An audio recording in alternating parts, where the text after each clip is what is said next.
হযরতে মারিয়াম আলাইহিস সালাম তার সামনে খাবারই ছিল একমাত্র খেজুর। এই খেজুরের ভিতরেই বিভিন্ন রকমের স্বাদ দিয়ে আল্লাহ পাক রব্বুল আলামিন তাকে রিজিক দিলেন। তারপরে আল্লাহ রব্বুল আলামিন তাকে নির্দেশ দিলেন, ওগো মারিয়াম, এখন তুমি আবার তোমার সেই এলাকার দিকে যাও। এলাকার দিকে যাবে, সেখানে গিয়ে মানুষের সাথে দেখা সাক্ষাৎ করবে, তোমার সন্তানকে মানুষের কাছে দেখাইবে। মারিয়াম আলাইহিস সালাম বলতেছেন, ওগো আল্লাহ, এটা কিভাবে সম্ভব? অথচ এই সমাজের মানুষের কাছ থেকে আমি পলায়ন করে চলে এসেছি। তারা আমার এই ঘটনার কারণে আমার খালু হযরতে জাকারিয়া আলাইহিস সালামকে তারা হত্যা করেছে। এখন আমি তাদের কাছে গেলে তারা আমাকে কি জীবিত রাখবে? আল্লাহ পাক রব্বুল আলামিন বললেন, ওগো মারিয়াম, এই সমস্ত চিন্তা তোমার করতে হবে না।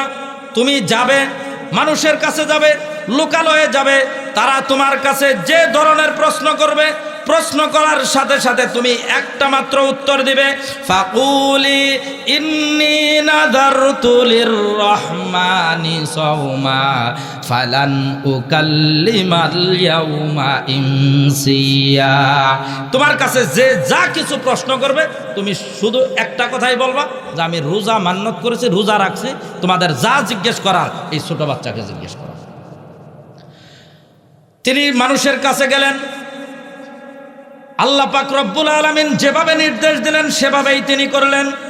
মানুষগুলো আরো বেশি ক্ষিপ্ত হয়ে গেল, যে ফাইজলামি শুরু করছো, একবার তো ইজ্জত নষ্ট করছো, আবার এই ছোট বাচ্চার দিকে ইশারা করে কথা বলার জন্য ইঙ্গিত করে তোমরা আমার সাথে আবার ইয়ার্কি করতেছো। ওগো মারিয়াম, তুমি কথা বলো, এই ছোট বাচ্চা কথা বলতে পারবে না। মারিয়াম আলাইহিস সালামের প্রতি কিছু মানুষ চড়াও হয়ে যায়। এরকম চড়াও হয় মানে অল্পতে লাভ দিয়ে যায়, ধরে ঠাস করে ধরে, এরকম কিছু মানুষ আছে না? এরা জীবনে মানে নিজেদেরকে বোঝায় যে আমরা নেতা, ওইটা সব যুগেই ছিল। ওরা বোঝায় যে আমরা নেতা, এরা আসলে জীবনেও নেতা হইতে পারে না। আর আসলেই যারা ভারী নেতা, যাদের মাথায় আছে কিছু, ওরা কোনোদিন এইভাবে লাফালাফি করে না। আর লাফালাফি যেটি করে এটি কোনোদিন নেতা হইতেও পারে না। ওই পিছন থেকে লাভ দিয়ে যায়, ধরতে চায়, ধরবে না, মারবে না, ছুবে না, খাবে, কি এক অবস্থা। হযরতে মারিয়াম আলাইহিস সালাম বলতেছেন, তোমাদের যা কিছু জানার এই বাচ্চাকে জিজ্ঞাসা করো। তারা বাচ্চাকে জিজ্ঞাসা করবে না। এমন সময় হঠাৎ করে একজন ব্যক্তি বলতেছে, আচ্ছা, মারিয়াম যেহেতু রোজা রেখেছে, যদিও অপরাধী, কিন্তু রোজা তো রেখেছে, তাকে এইভাবে জোর করা ঠিক হবে না। আমাদের শরীয়তের ভিতরে যে বিধান, রোজা রাখলে আমাদের খাদ্য গ্রহণ করা যাবে না, স্ত্রীর কাছে যাওয়া যাবে না। আর সেই যুগে রোজা রাখার পদ্ধতি ছিল, রোজা রাখলে কথা বলা যাবে না, চুপ করে থাকতে হবে। আল্লাহ পাক রব্বুল আলামিন মারিয়াম আলাইহিস সালামকে সেই রোজা রাখার নির্দেশ দিয়েছিলেন। এজন্যে যাদের রোজার প্রতি সম্মান বোধ ছিল, এমন একজন ব্যক্তি বলতেছে, আচ্ছা ঠিক আছে, আমরা মারিয়াম কেন এই বাচ্চাটাকেই জিজ্ঞাসা করি। বাচ্চার কাছে জিজ্ঞাসা করার সঙ্গে সঙ্গে সে জবাব দিচ্ছে, ইন্নী আবদুল্লাহ আতানিয়াল কিতাব ওয়া জাআলানি নাবিয়্যা। আমি আল্লাহর বান্দা, আল্লাহ পাক রব্বুল আলামিন আমাকে সৃষ্টি করেছেন। আমি দাসত্ব, আল্লাহ পাক রব্বুল আলামিনের দাসত্বকে মেনে নিয়েই আমি পৃথিবীতে আগমন করেছি। আল্লাহ পাক রব্বুল আলামিন নির্ধারিত সময় পার হওয়ার পরে আমাকে নবুয়ত দান করবেন। তারপরে আল্লাহ পাক রব্বুল আলামিন আমাকে কিতাব দান করবেন। এই কিতাবের উপরে ভিত্তি করে আমি মানব জাতিকে হেদায়েতের পথে ডাকবো, জান্নাতের পথে ডাকবো, জাহান্নাম থেকে বিরত থাকার কথা বলবো। আল্লাহ পাক রব্বুল আলামিন আমাকে এই সমস্ত নিয়ামতগুলো দান করেছেন, এবং সাথে সাথে আমি ঈসা যেখানেই থাকি না কেন সেখানেই আল্লাহ পাক রব্বুল আলামিন আমাকে বরকতময় করে রাখবেন। আল্লাহ তাআলা আমাকে জন্মগতভাবেই বরকতময় করে দিয়েছেন। আমি বরকত নিয়েই জন্মগ্রহণ করেছি, আবার এই বরকত নিয়ে আমি দুনিয়ার থেকে আসমানে চলে যাব, আবার সেই বরকত নিয়ে আমি দুনিয়াতে আসব। আমার সেই বরকতকে পৃথিবীবাসীর কাছে ছড়ায় দিয়ে পৃথিবীর থেকে সমস্ত জুলুম এবং অন্যায়কে ধূলিসাৎ করে তারপরে আমি মৃত্যুবরণ করে রাসূলুল্লাহর পাশাপাশি আমি কবরস্থ হব। এই সমস্ত ভবিষ্যৎবাণীগুলো হযরতে ঈসা আলাইহিস সালাম দিয়ে দিলেন। ভবিষ্যৎবাণী দেওয়ার পরেও কিছু সংখ্যক মানুষ এগুলো মানতে চাচ্ছে না। তারা বলতেছে, এই ছোট বাচ্চা কথা বলতেছে, তাতে কি হয়েছে? তাকে নবুয়ত দিবে, তাতেই বা কি হয়েছে? কিতাব দিবে এখনো পর্যন্ত তো দেয় নাই, নবুয়ত দিবে এখনো পর্যন্ত তো নবুয়ত দেয় নাই। এই বাচ্চাকে যদি নবুয়ত দিতে পারে তাহলে আমাদেরকে নবুয়ত দিতে পারবে না? এই ধরনের উল্টাপাল্টা প্রশ্ন। আমাদের নবী মুহাম্মদুর রাসূলুল্লাহ সাল্লাল্লাহু আলাইহি ওয়াসাল্লামের যুগেও এই সমস্ত কিছু লোক ছিল, নবীজির কাছে বারবার ওহী আসতো, নবীজি ওহীর আলোকে তাদেরকে বোঝাইতে চাইতেন, কিন্তু তারা নবীজির ওহীর সেই দাওয়াতগুলো না বুঝে তারা নবীজির সাথে বিভিন্নভাবে বাজে মন্তব্য এবং বিভিন্ন রকমের বাজে আচরণ করত। ঐতিহ্যবাহী টাঙ্গাইল জেলার অন্তর্গত ঘাটাইল থানাধীন শহর গোবিন্দপুর চেচুয়াপাড়া জামে মসজিদের উদ্যোগে তৃতীয় বার্ষিক তাফসিরুল কুরআন মাহফিলের সম্মানিত সভাপতি সাহেব, আমন্ত্রিত হযরত উলামায়ে কেরাম, মুরব্বিয়ানে ইজম, অত্র এলাকা এবং পার্শ্ববর্তী এলাকার বিভিন্ন মসজিদ থেকে আগত আইম্মায়ে মাসাজিদ ও খুতবায়ে মাসাজিদ মুকাররম উলামা, বিভিন্ন মাদ্রাসা, স্কুল, কলেজ, ইউনিভার্সিটি, শিক্ষাঙ্গন থেকে আগত মুকাররম আসাতিজা, সম্মানিত শিক্ষক মণ্ডলী, আমার সামনে উপবিষ্ট আমার অতি কাছের, অতি নিকটের, অতি মুহাব্বতের, হৃদয়ের গহীনে যাদের স্থান, মনের মণিকোঠায় যাদের জায়গা, হীরকখণ্ড সমতুল্য চাঁদের সৌন্দর্যতাকেও হার মানিয়ে দেয়, তারুণ্যের উচ্ছ্বাস নিয়ে, যৌবনের উদ্দীপনা নিয়ে আগত ইসলাম ও মুসলমানদের চরম দুর্দিনে সিপাহ সালারের দায়িত্বভার পালনকারী খালিদ বিন ওয়ালিদ রাদিয়াল্লাহু তাআলা আনহুর উত্তরসূরি গাজী সালাউদ্দিন আইয়ুবী, জামালউদ্দিন আফগানি রহিমাহুমাল্লাহর উত্তরসূরি, তারেক বিন জিয়াদ, মুহাম্মদ বিন কাসেম রহিমাহুমাল্লাহর উত্তরসূরি, আমার সমবয়সী তরুণ ও যুবক ভাইয়েরা, শেরে তাজ, মাথার মুকুট সমতুল্য শ্রদ্ধাভাজন মুরব্বী বাবারা, স্নেহের কচি কাচারা, তলিবুল ইলম ছাত্র ভাইরা, পর্দার অন্তরালে অবস্থানরতা মা খাদিজাতুল কুবরা রাদিয়াল্লাহু তাআলা আনহার উত্তরসূরি, মা আয়েশা সিদ্দিকা রাদিয়াল্লাহু তাআলা আনহার উত্তরসূরি, আমার দিনদার, ইমানদার, পরহেজগার, মুত্তাকি মুসলিম মা ও বোনেরা, মহান আল্লাহ রব্বুল আলামিনের আলিশান দরবারে লাখো কোটি শুকরিয়া আদায় করছি, নত শিরে সুজুদ পেশ করছি,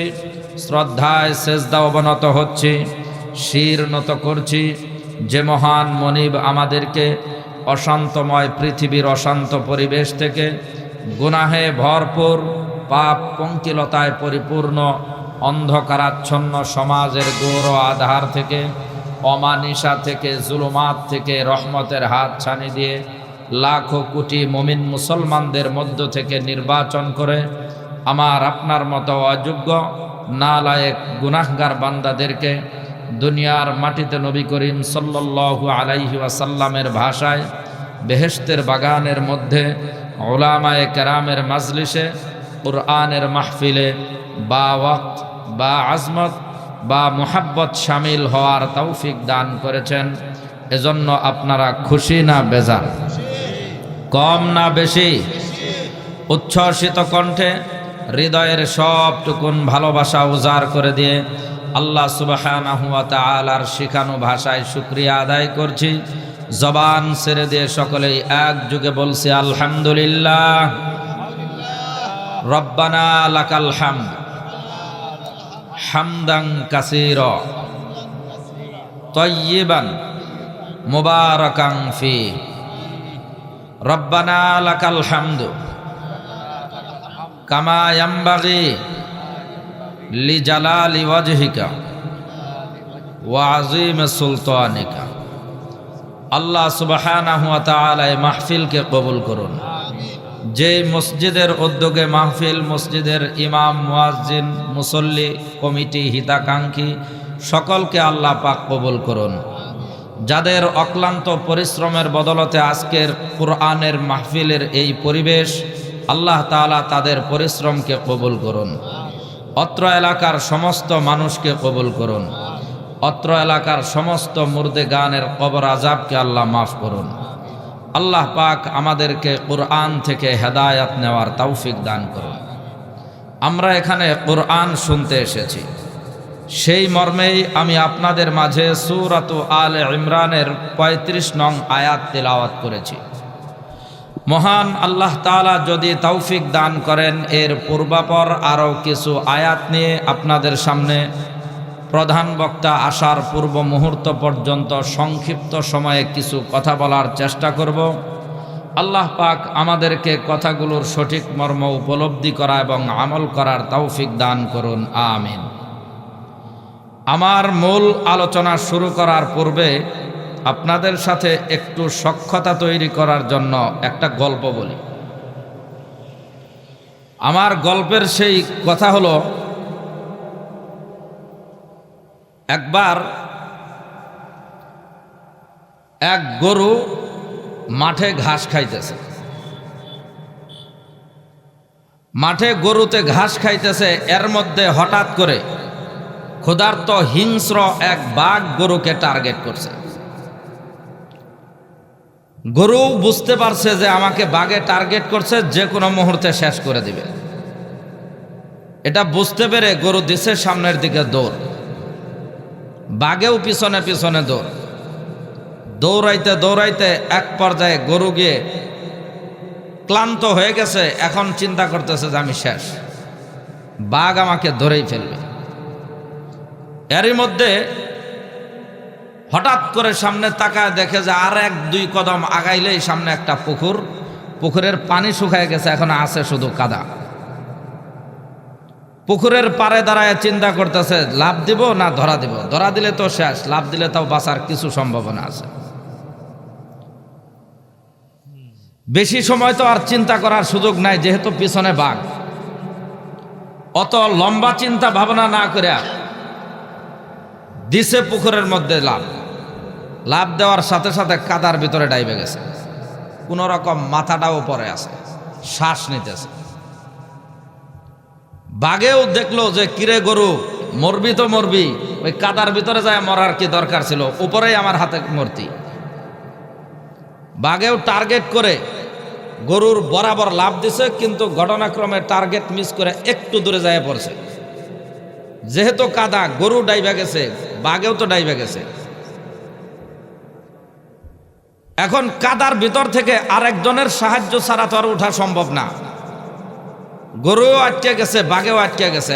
আটকে যায় চিপাত পইরা বাঘে গরুকে বলতেছে, কিরে গরু, এখানে পইরা কাদার ভিতরে শুকায়া ধীরস্থিরে এখানেও তুই মরবি, উপরেও তুই মরতি, কিন্তু এইখানে মরাতে কারোর কোনো উপকার হইতেছে না, তুইও শেষ আমিও শেষ।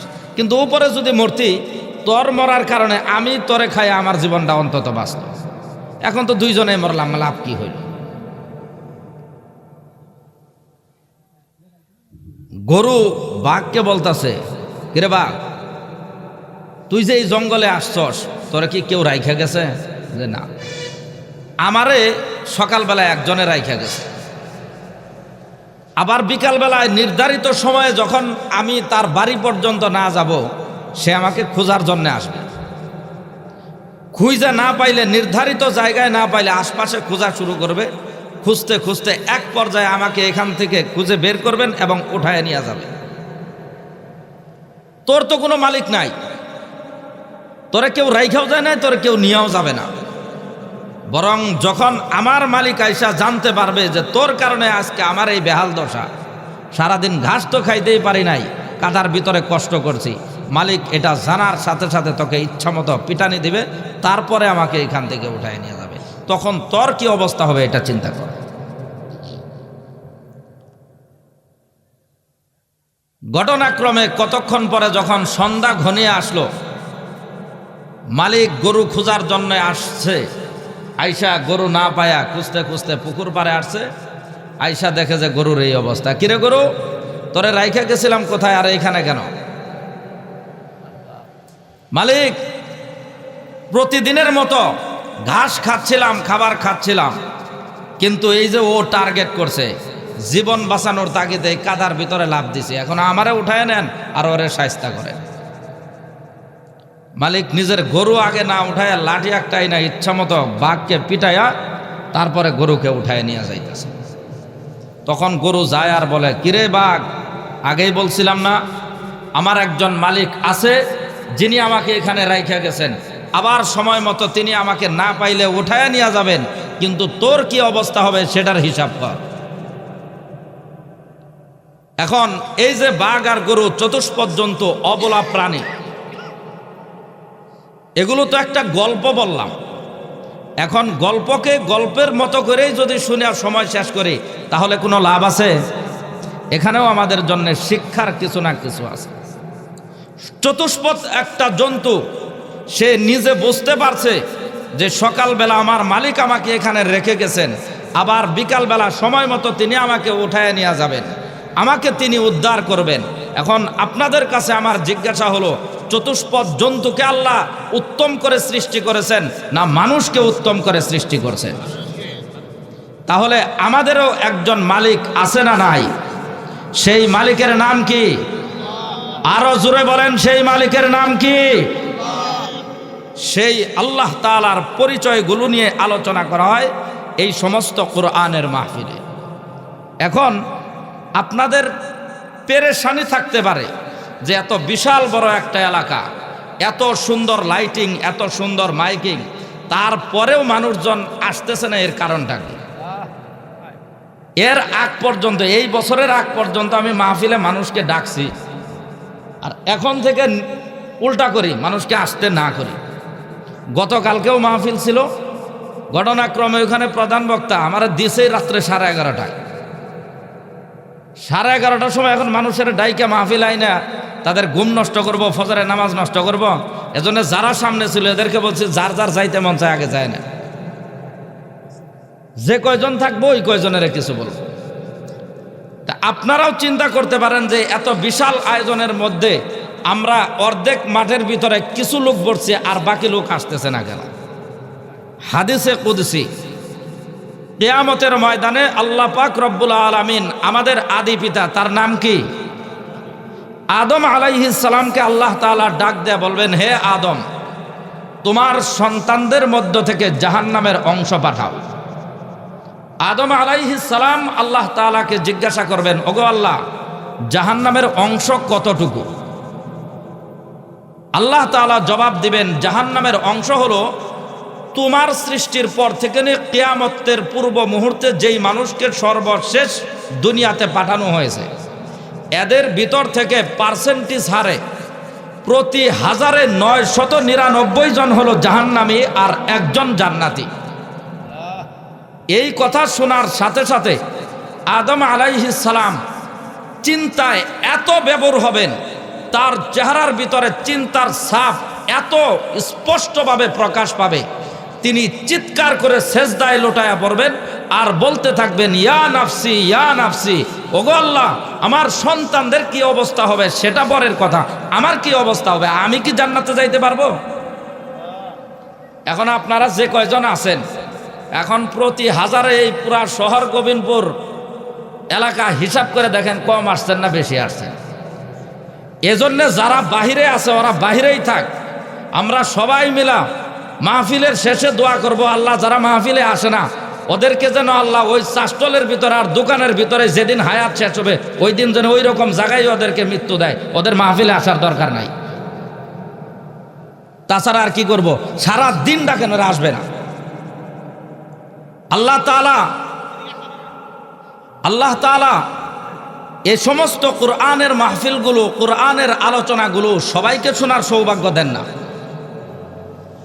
আল্লাহ তাআলা ওই সমস্ত মানুষকেই সৌভাগ্য দান করেন যাদের জন্য আল্লাহ তাআলা জান্নাতকে বরাদ্দ করে রেখেছেন। এজন্য আল্লাহর কাছে শুকরিয়া আদায় করি যে আল্লাহ আমাদেরকে কোরআন শোনার জন্য এখানে উপস্থিত হওয়ার তৌফিক দিয়েছেন, এটা আমাদের জন্য সৌভাগ্য। যে আয়াত তেলাওয়াত করেছি এটি সূরাত আলে ইমরানের 35 নং আয়াত। ইমরান একজন ব্যক্তি, তিনি আলেম ছিলেন, কোনো নবী ছিলেন না, বনি ইসরাইল যুগের একজন আলেম, বাইতুল মুকাদ্দাসে ইমামতি করতেন। বাইতুল মুকাদ্দাসের ইমাম আর একজন আলেম, তিনি কোনো নবী না, তারপরেও আল্লাহ তাআলা কোরআনে ৭ম সূরা সূরাত আলে ইমরান তার নামে নামকরণ করেছেন। তাহলে আলেম হইলেও সাধারণ আলেম? আল্লাহ তাআলার কাছে তার অনেক গুরুত্ব ছিল। গুরুত্বপূর্ণ হওয়ার কারণে আল্লাহ সুবহানাহু ওয়া তাআলা তার নামে সূরা নাজিল করেছেন, তার ব্যাপারে কুরআনে কারিমের অসংখ্য জায়গায় আলোচনা করেছেন। আল্লাহ সুবহানাহু ওয়া তাআলা তাকে বাহ্যিকভাবে অনেকগুলো নিয়ামত দিয়েছিলেন। তার মধ্যে একটা নিয়ামত হলো বয়স তার ৬০-৬৫ বছর পার হয়ে গেছিল, তখনও পর্যন্ত তার কোনো সন্তানাদি হয় নাই। এখন এইটাও নিয়ামত হয় কেমনে? সন্তানাদি হয় নাই। আল্লাহ বান্দার জন্য, তার বান্দার জন্যে যখন যেই অবস্থাকে পছন্দ করেন, আর বান্দা যদি সেই অবস্থার উপরে ধৈর্য ধারণ করতে পারে, শুকরিয়া আদায় করতে পারে, এটাই বান্দার জন্য নিয়ামত। ভালো কোনো অবস্থায় যদি আল্লাহ তাআলা রাখে, কিন্তু বান্দা যদি এর উপরে শুকরিয়া আদায় করতে না পারে, এটাই তার জন্য গজব। কিছু মানুষ আছে দেখবেন সারা দিনে সময় পায় না, মানুষের কাজ করে, কাজ না করলে তার খাবারই জুটে না, তারপরেও যখনই সময় পায় সময় করে সে নামাজ পড়ে। জামাতে পড়তে পারে না, একা পড়ে, মসজিদ পর্যন্ত আসতে পারে না, যেখানে কাজ করে সেখানেই পড়ে। আর আল্লাহর কাছে দোয়া করে, আল্লাহ তুমি যে আমাকে কাজ করার মতো তৌফিক দিছ, যতদিন আমাকে বাঁচায় রাখবা ততদিন পর্যন্ত যেন আমি হালাল রুজি রোজগার করে চলতে পারি, আল্লাহ তুমি আমাকে এই তৌফিকটুকু দিও। এই মানুষগুলোর বাহ্যিকভাবে দুনিয়াতে অত বড় কোনো রাজপ্রাসাদ নাই, কিন্তু তারপরেও আল্লাহর শুকরিয়া আদায় করে যে আল্লাহ হালাল রুজির উপরে মৃত্যু দিও। আর কিছু মানুষকে আল্লাহ তাআলা অর্থ সম্পদ সব দিক দিয়ে ঢাইলা দিছেন, সময়েরও নিয়ামত দিছেন, কিন্তু সে তার জায়গা থেকে ওইটা মসজিদ পর্যন্ত যায় 2 রাকাত নামাজ পড়ার সুযোগ পায় না। এখন এই লোকটার জন্য তার এই অপরিমিত সময়টা, তার এই অপরিমিত সম্পদগুলো তার জন্য আযাব না গজব? আযাব গজব, এগুলোই তার জন্য, এগুলো তার জন্য রহমত নয়, এগুলো তার জন্য নিয়ামত নয়। বনি ইসরাইল যুগের ওই আলেম ইমরান, সামনে আসে, তাকে আল্লাহ তাআলা ৬০-৬৫ বছর পর্যন্ত সন্তানাদি দেন নাই, তারপরেও তিনি অসন্তুষ্ট হন নাই। আল্লাহর কাছে সন্তান চান, বারবার আল্লাহর কাছে চান যে আল্লাহ আপনি আমাকে সন্তান দেন। এরকম শীতের দিনে একবার সকালবেলায় খাবার খায়, আর রান্নাঘরের সামনে যেখানে রান্না হয়েছে ওই জায়গায় সকালবেলার খাবার খায় স্বামী স্ত্রী 2 জন বসে রয়েছে বুড়াবুড়ি। আগে তো রান্নাবাড়ি, এখন তো ইলেকট্রিক চুলা, গ্যাসের চুলা, সব কিছু আসাতে ঘরের বাহিরে আসার সুযোগই নাই। আগে তো শীতের দিনে বাহিরে রান্না হইতো, ওইখানে বসে খাবার হইতো। তো তারাও এরকমই করছেন, শীতের দিন সকালবেলা খাবার খায়া স্বামী স্ত্রী 2 জন বৈশা গল্প গুজব করতেছে। এর মধ্যে হঠাৎ করে দেখে গাছের ডালে একটা পাখি বৈশা তার বাচ্চাকে আদর করতেছে, ঠুটে উঠায় খাবার খাইতেছে, একবার বুকে জড়ায় ধরে, আর একবার পাখার নিচে নেয়, একবার বাসায় নেয়, আবার রোদ্রে আনে, এরকম খেলাধুলা করতেছে।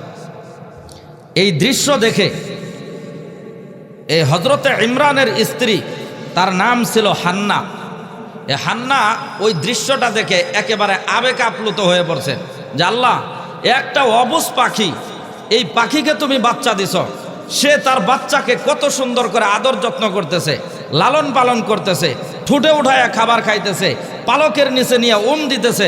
আল্লাহ, আমি তো মানুষ, আমাকে ডাকার মতো শক্তি দিয়েছ, কথা বলার শক্তি দিয়েছ, চলার শক্তি দিয়েছ, সব নিয়ামত দিয়েছ। আল্লাহ, আমাকে শুধু একটা বাচ্চাই দাও নাই, আল্লাহ আমাকে একটা বাচ্চা দাও। তুমি যদি আমাকে একটা বাচ্চা দাও, আমি ওই পাখির চাইতেও বেশি আনন্দ করে, বেশি আদর যত্ন করে আমি আমার বাচ্চাকে লালন পালন করব। একটু আওয়াজ বাড়ায় দাও। আল্লাহ, তুমি আমাকে বাচ্চা দান করো। আল্লাহর কাছে তিনি এর আগেও বাচ্চা চাইছেন, কিন্তু ওই দিন এত পরিমাণে চাইছেন, এত কান্নাকাটি করছেন, কান্নাকাটি করতে করতে এক পর্যায়ে আল্লাহ সুবহানাহু ওয়া তাআলা সাথে সাথে তাকে সুসংবাদ দান করেছেন যে হান্না, তুমি এর আগেও চাইছো, ওই দিনের চাওয়াও তোমার পছন্দ হয়েছে, কিন্তু আজকে তুমি যেই পরিমাণ চাইছো আমি তোমাকে খালি হাতে ফেরত দিতে পারতেছি না, আর কান্নাকাটি করতে হবে না, আমি আল্লাহ সুসংবাদ দিলাম তোমাকে একটা সন্তান দান করব। আমাদের তো বাচ্চা না হইলে নানান জায়গায় দৌড়াই, নানান জায়গায় দৌড়াইতে দৌড়াইতে হয়তো এক সময় বাচ্চা হয় কারো কারো, কিন্তু তার আগেই ইমানের যে সম্পদ, এই সম্পদ শেষ করে দেয়।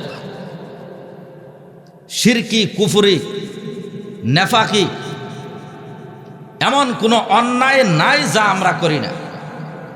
আল্লাহ তাআলা আমাদেরকে আল্লাহর নাফরমানিমূলক সকল কর্মকাণ্ড থেকে বিরত থাকার তৌফিক দান করুন, আমিন। হযরত হান্না আল্লাহর কাছে দোয়া করলেন, আল্লাহ দোয়ার সুসংবাদ জানাইলেন। যখন তিনি অনুভব করলেন যে আমার গর্ভে বাচ্চা আসছে, এখনকার সময় তো ডাক্তারের কাছে গেলেই বেবি টেস্ট 30-40 টাকা দিয়ে কিনা যায়, পরীক্ষা করা যায়। তখনকার সময় তো আর এই সিস্টেম ছিল না, মেডিকেল সায়েন্সে আবিষ্কার হয় নাই, তারও অনেক আগের কথা, শত শত হাজার হাজার বছরের আগের কথা। ওই সময় শরীরের পরিবর্তন আসা ছাড়া বোঝা যাইতো না, বাচ্চা পেটের ভিতরে নাড়াচাড়া না করলে বোঝা যাইতো না যে এই বাচ্চা জীবিত না মৃত, সুস্থ না অসুস্থ। যেদিন তিনি নিশ্চিত হলেন যে আমার পেটে বাচ্চা আছে এবং এই বাচ্চাটা সুস্থ এবং সবল আছে, সেদিন তিনি আল্লাহ তাআলার কাছে দোয়া করলেন, রব্বি ইন্নী নাযারতু লাকা মা ফি বাতনি মুহাররারান ফাতাকাব্বাল মিন্নি ইন্নাকা আনতাস সামিউল আলিম। ওগো আমার রব, আমি তোমার কাছে সন্তান চেয়েছি, আমার চাহিদা মাফিক তুমি আমাকে সন্তানের সুসংবাদ দিয়েছ।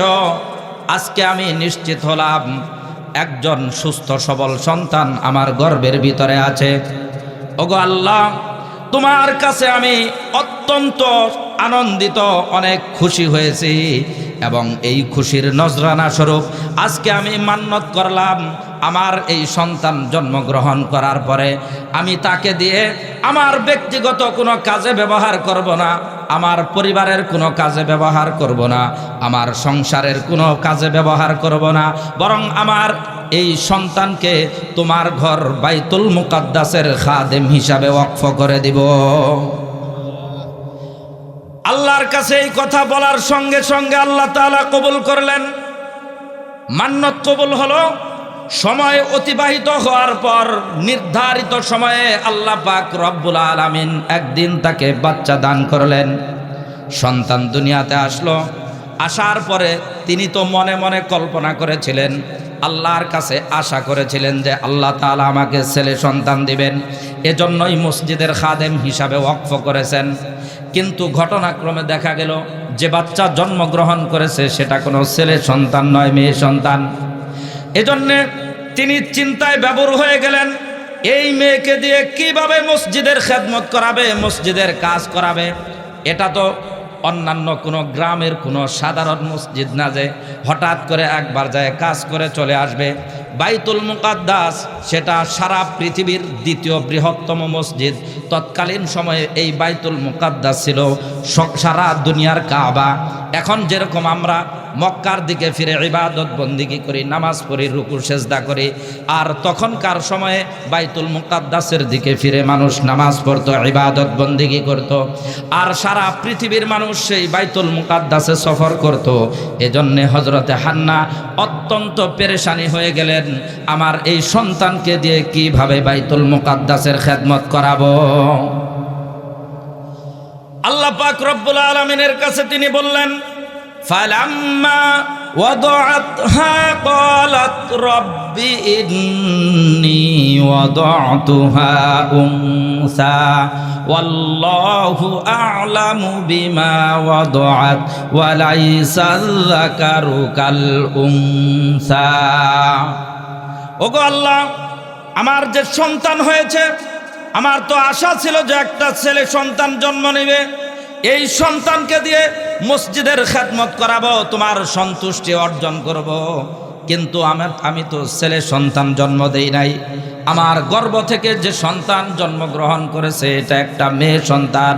ওগো আল্লাহ, এই মেয়ে সন্তানকে দিয়ে আমি কিভাবে তোমার খেদমত করাবো?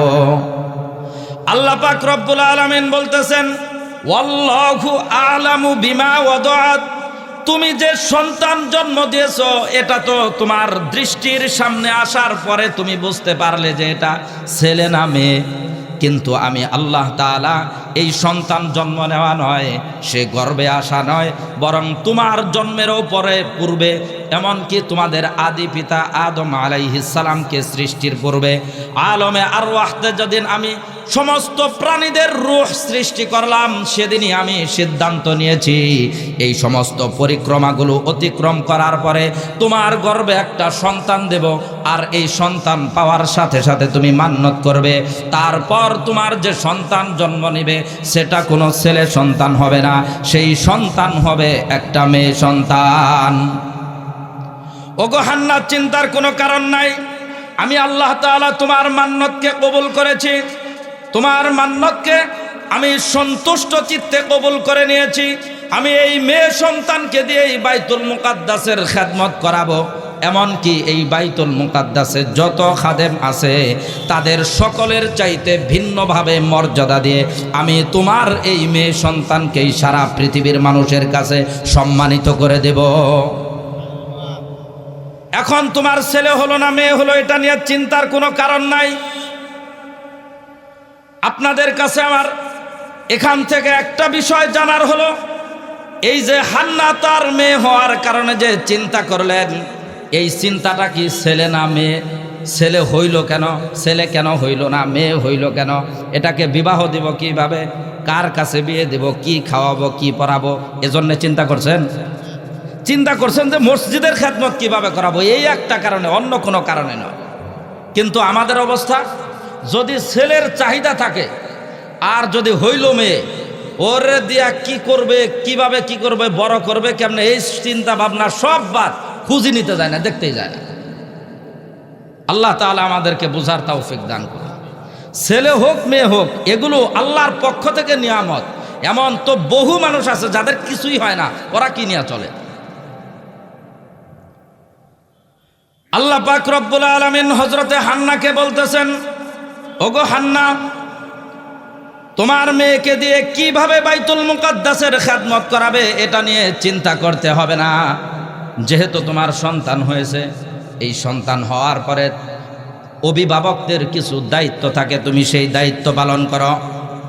তোমার সেই দায়িত্বগুলোর মধ্যে 1 নম্বরের দায়িত্ব হলো, ওয়া ইন্নী সাম্মাইতুহা মারইয়াম ওয়া ইন্নী উঈযুহা বিকা ওয়া যুররিয়াতাহা মিনাশ শাইতানির রাজীম।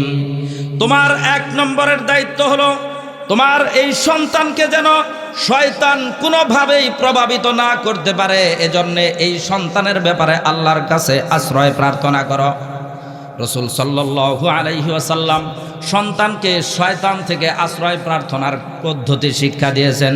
সন্তান জন্মগ্রহণ করার সাথে সাথে এই সন্তানকে পৌত পবিত্র করার পর তার ডান কানে আজান এবং বাম কানে একামত শোনায় দিতে হবে, তাহলে আল্লাহ তাআলা সন্তানকে শয়তানের সকল প্রকার প্রভাব থেকে মুক্ত রাখবেন। 2 নম্বরের কাজ হলো, সন্তানের জন্য একটা নাম রাখতে হবে।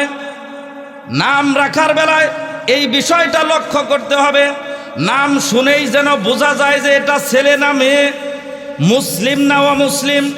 কিন্তু দুর্ভাগ্যজনক হলেও সত্য, আমাদের সন্তানদের নাম শোনার পরে মুসলিম না অমুসলিম, ছেলে না মেয়ে এটা পার্থক্য করবে তো দূরের কথা, মানুষ না অন্য কোনো যন্ত্রপাতি এইটাও বোঝা যায় না।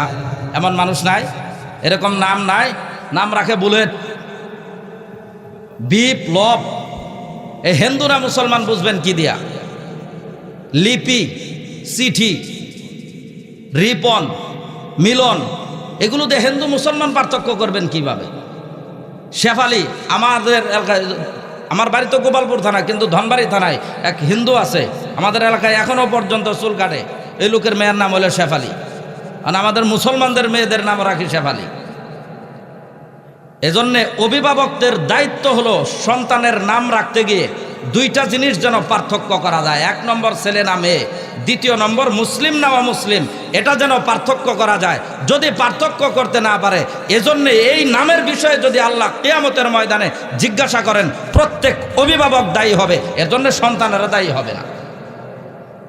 এখন নামের প্রভাব সন্তানের উপরে আছে না নাই? নাম এটা রাখলাম, একটা রাখলেই হলো। সেদিন এক ছাত্র ভর্তি হইতে আসছে, ছাত্রের নাম হইল রজিম। কোরআন শরীফ থেকে নাম রাখছে, বাহ্যিকভাবে তো বোঝা যাইতেছে কোরআনের নাম, সুন্দর নাম। আউযু বিল্লাহি মিনাশ শাইতানির রাজিম, বিতাড়িত, মরদুদ, অভিশপ্ত, বহিষ্কৃত শয়তান থেকে আল্লাহর কাছে আশ্রয় প্রার্থনা করতেছি। এখন নামটাই রাখছে শয়তানের সিফতের সাথে মিলাইয়া। এখন এটা যদি বড় হইয়া বাপ্পার সাথে বেয়াদবি করে, তাহলে দোষটা কার? দুষ্কার। এজন্য নাম রাখার বেলায় খুব খেয়াল করতে হবে। কোরআনের শব্দ থাকলেই সেই নাম রাখা যাবে না। ফেরাউন তো কোরআনের শব্দই, শয়তান কোরআনের শব্দ, এই রজিম কোরআনের শব্দ, তাই বলে এই সমস্ত নাম রাখা যাবে না। নামের অর্থের দিকে লক্ষ্য করে নাম রাখতে হবে। আল্লাহ তাআলা আমাদেরকে বোঝার তৌফিক দান করুন, আমিন। যাই হোক, সন্তান হওয়ার পরে প্রাথমিক দায়িত্ব হলো 2টা। 1 নম্বরে তার কানে আজান দেওয়া, একামত শোনানো, আর 2 নম্বরের হলো সুন্দর একটা নাম রাখা, যেই নাম শোনার সাথে সাথে ছেলে না মেয়ে এটাও বোঝা যাবে, আবার মুসলিম না অমুসলিম এই জিনিসটা বোঝা যাবে। ন্যূনতম এই 2টা পার্থক্য যেন করা যায়, এই দিকে লক্ষ্য করেই নাম রাখতে হবে। হযরতে হান্না তার মেয়ের নাম রাখলেন। এই নামটা আল্লাহ রাব্বুল আলামিন পছন্দ করে দিয়েছেন। ওগো হান্না, তোমার এই মেয়ের জন্য আমি একটা নাম পছন্দ করে রেখেছি। আজকের এই মুহূর্ত পর্যন্ত, আজ পর্যন্ত কেউ এই নাম রাখে নাই। আল্লাহ পাক রব্বুল আলামিন এ পর্যন্ত মাত্র 2টা নামকে যত্ন করে রেখেছিলেন। ওই 2 নাম রাখার আগে পৃথিবীর ইতিহাসে ওই 2 নাম আর কোনোদিন তাদের আগে কেউ রাখে নাই। তার 1 নম্বরে হলো মারিয়াম আলাইহিস সালাম, আর 2 নম্বরের নাম হলো আমাদের নবী, বিশ্বনবী মুহাম্মাদুর রাসূলুল্লাহ সাল্লাল্লাহু আলাইহি ওয়াসাল্লাম। আমাদের নবীর নাম রাখার আগে মুহাম্মদ নাম পৃথিবীর ইতিহাসে আর কেউ রাখে নাই। তারপরে লক্ষ কোটি কোটি মানুষ নাম রাখছে। মারিয়ামের নামও আল্লাহ তাআলা যত্ন করে রেখেছিলেন। মারিয়ামের আগে এই নাম পৃথিবীর ইতিহাসে আর কেউ রাখে না। এজন্যে এই সমস্ত বরকতময় নামগুলো রাখতে হবে। নাম রাখলে এই নামের প্রভাবে সন্তানের আচরণের ভিতরেও পরিবর্তন আসে। হযরতে হান্না নাম রাখলেন। নাম রাখার পর তিনি এই সন্তানকে লালন পালন করতেছেন। যেহেতু বাইতুল মুকাদ্দাসের জন্য তাকে ওয়াকফ করেছেন, বাইতুল মুকাদ্দাসে তাকে রেখে আসবে, এর উপযুক্ত করার জন্য তিনি অপেক্ষা করতেছেন। সন্তানকে দুধ খাওয়াচ্ছেন। দুধ পান করা শেষ হলে যখন সন্তানটা মোটামুটিভাবে হাঁটতে পারে, কথা বলতে পারে, আনুমানিক 2 বছর বয়স, এমন সময় এই মেয়েটাকে কুলে নিয়ে বাইতুল মুকাদ্দাসের সামনে গিয়ে উপস্থিত হয়েছেন। বাইতুল মুকাদ্দাসের সামনে উপস্থিত হয়ে উপস্থিত লোকদেরকে বলতেছেন, হে উপস্থিত লোকেরা, হে আবেদ জাহেদ, হে মসজিদের দায়িত্বশীল ব্যক্তিরা, আমার এই সন্তান গর্ভে আসার সাথে সাথে আমি আল্লাহর কাছে মান্নত করেছিলাম। আমি আমার সেই মান্নতকে পূর্ণ করার জন্যে আজকে এই মসজিদে উপস্থিত হয়েছি। আমার এই মেয়েকে কে লালন পালন করবে, কে মসজিদের খেদমতে ব্যবহার করবে, এমন কোনো ব্যক্তি আছে কিনা? হযরতে হান্নার ধারণা ছিল মেয়েটা যেহেতু এতিম সন্তান, এই মেয়েকে লালন পালন করার এই ভেজালের দায়িত্ব কেউ নিতে চাবে না। কিন্তু হান্নার ধারণা পাল্টে গেল।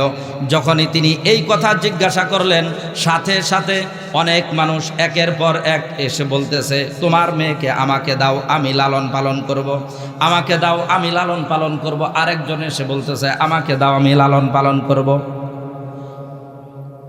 এরই মধ্যে আরেকটা বিষয় হলো, ওই যে ইমরানের কথা বলেছিলাম, হযরতে মারিয়ামের বাবা, তিনি ইতিপূর্বেই মৃত্যুবরণ করেছেন। তার মৃত্যুর পরে ওই যুগের নবী হযরতে জাকারিয়া আলাইহিস সালাম তার পরবর্তী মসজিদের ইমামের দায়িত্ব নিয়েছেন। জাকারিয়া আলাইহিস সালাম তিনিও সন্তানহীন মানুষ ছিলেন। তিনি এসে বলতেছেন, ওগো হান্না, যারা তোমার কাছে মেয়ে চাচ্ছে এদের সকলেরই একটা দুইটা কয়েকটা পর্যন্ত সন্তান আছে, কিন্তু আমি একজন ব্যক্তি যার এখনো পর্যন্ত একজন সন্তানও নাই। অতএব এই মেয়েটাকে আমাকে দাও, আমি তাকে আমার নিজের মেয়ের মতো করে লালন পালন করব।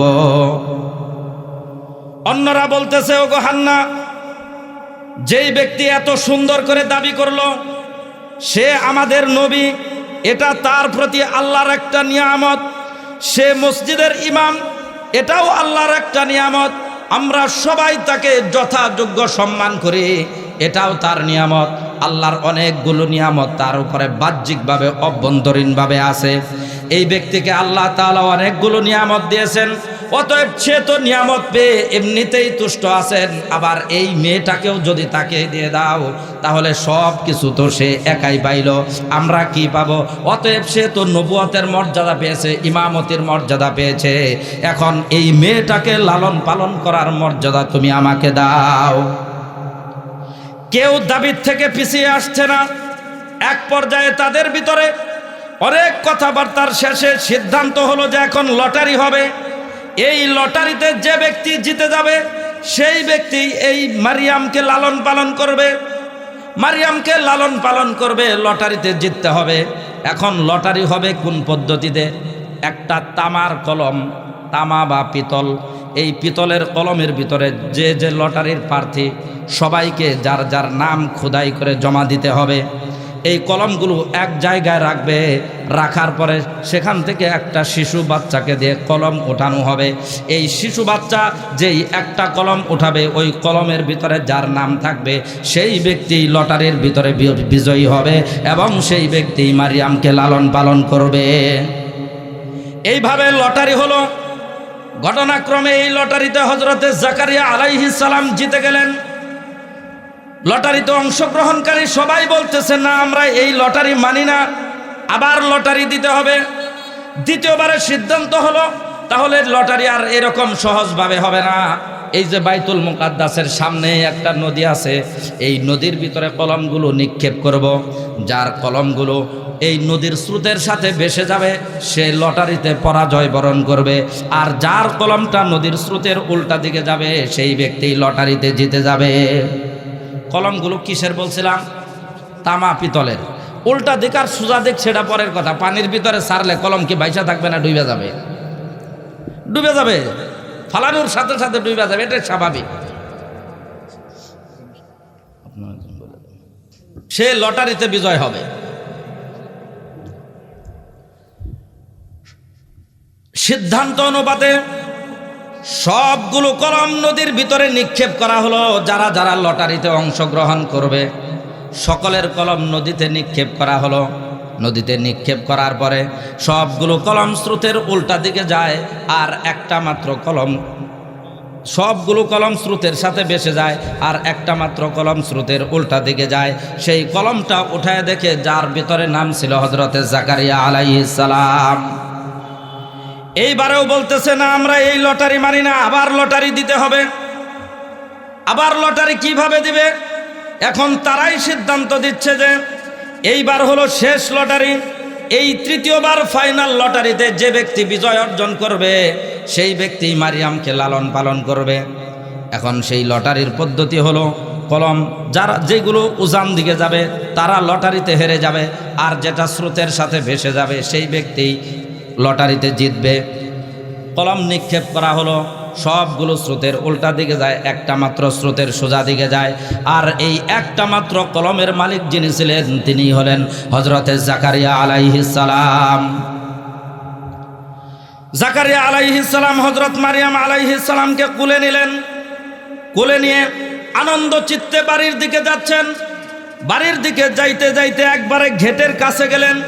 গেটের কাছে গিয়ে স্ত্রীকে ডাক দিলেন। ডাক দিয়ে বলতেছেন, ও আমার স্ত্রী, তাড়াতাড়ি গেট খোলো, আজকে আমি আসছি একটা খুশির সংবাদ নিয়ে।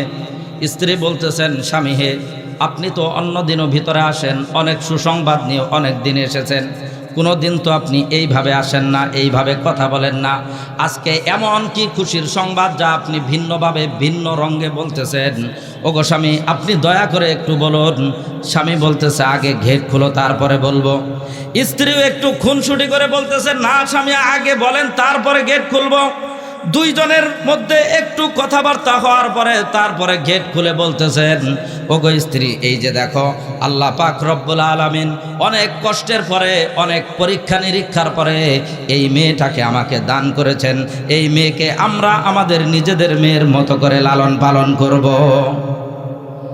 স্ত্রী এই সন্তানকে পেয়ে অনেক খুশি, যেহেতু তাদের কোনো সন্তান নাই, এজন্য অনেক খুশি, আনন্দে আত্মহারা হয়ে একবার খুলে নিচ্ছেন, আবার বুকে জড়াচ্ছেন, আবার চুমু দিচ্ছেন। সন্তানকে কিভাবে লালন পালন করবেন সেগুলো নিয়ে পরিকল্পনা করতেছেন। একটা কথা বলে রাখি, ওই সময়ে বাইতুল মুকাদ্দাসের ভিতরে যেই সমস্ত মানুষদেরকে ওয়াকফ করা হতো, এদের সকলকে লালন পালন করাটা সকলেই বরকতময় মনে করত। এজন্যই মারিয়ামকে নিয়ে এইরকম প্রতিযোগিতা শুরু হয়েছিল। একটা সময় তো আমাদের এলাকাগুলোর ভিতরেও একটা প্রচলন ছিল, সিস্টেম ছিল, বিশেষ করে যারা হেফজখানায় লেখাপড়া করত, মাদ্রাসায় লেখাপড়া করত, তাদেরকে মানুষ লজিং রাখতো না? আপনাদের এই এলাকায় সিস্টেম ছিল, লজিং রাখতো। এটাকে মানুষ বরকতের মনে করত, যে একটা বাচ্চা যদি আমার বাড়িতে খাবার খায়, বাচ্চা খাবার খাওয়ার কারণে আল্লাহ তাআলা আমার কামাই রোজগারিতে বরকত দিবেন, আমার সংসারের ভিতরে বরকত দিবেন, আমার জীবিকার ভিতরে বরকত দিবেন।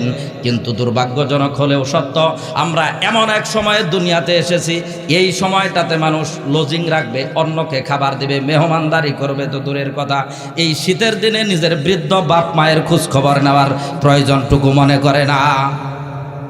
আগে আত্মীয় স্বজনদেরকে বছরে কমপক্ষে 2 বার দাওয়াত দিত না? একবার গরমের সিজনে আম কাঁঠাল খাওয়ার জন্যে, আবার শীতের সিজনে পিঠা খাওয়ার জন্যে। এগুলো এখন কল্পনার বিষয়, গল্পর মতো হয়ে গেছে। এখনকার ছেলেবেলেরা তো এগুলো জানেই না মনে হয়। এজন্যে ওই পুরনো রীতিনীতিগুলো, কিছু কিছু জিনিস তো খারাপ ছিল, যেগুলো খারাপ এগুলো ছেড়ে দেন, সবগুলো ছেড়ে দিতে হবে। এখন খারাপগুলো ছেড়ে দিতে যায় আরও বড় খারাপ ধরছি, কিন্তু ভালোগুলো ছেড়ে বড় ভালো ধরি নাই। আত্মীয় স্বজনের সাথে সম্পর্ক ছেড়ে দিয়েছি, নিজের ভাই বোনের সাথে সম্পর্ক ভালো না, প্রতিবেশীর সাথে সম্পর্ক ভালো না। এগুলো কিয়ামতের লক্ষণ। আল্লাহ তাআলা আমাদেরকে এই সমস্ত গুনাহের কাজ থেকে, এগুলো নিন্দনীয় কাজ থেকে আল্লাহ আমাদেরকে হেফাজত করুন, আমিন। হযরতে মারিয়ামকে জাকারিয়া আলাইহিস সালাম লালন পালন করতেছেন। লালন পালন করে তাকে বাইতুল মুকাদ্দাসের সেবা যত্ন করার জন্য খাদেমা হিসাবে বড় করে তুলতেছেন, গড়ে তুলতেছেন, বড় হচ্ছেন।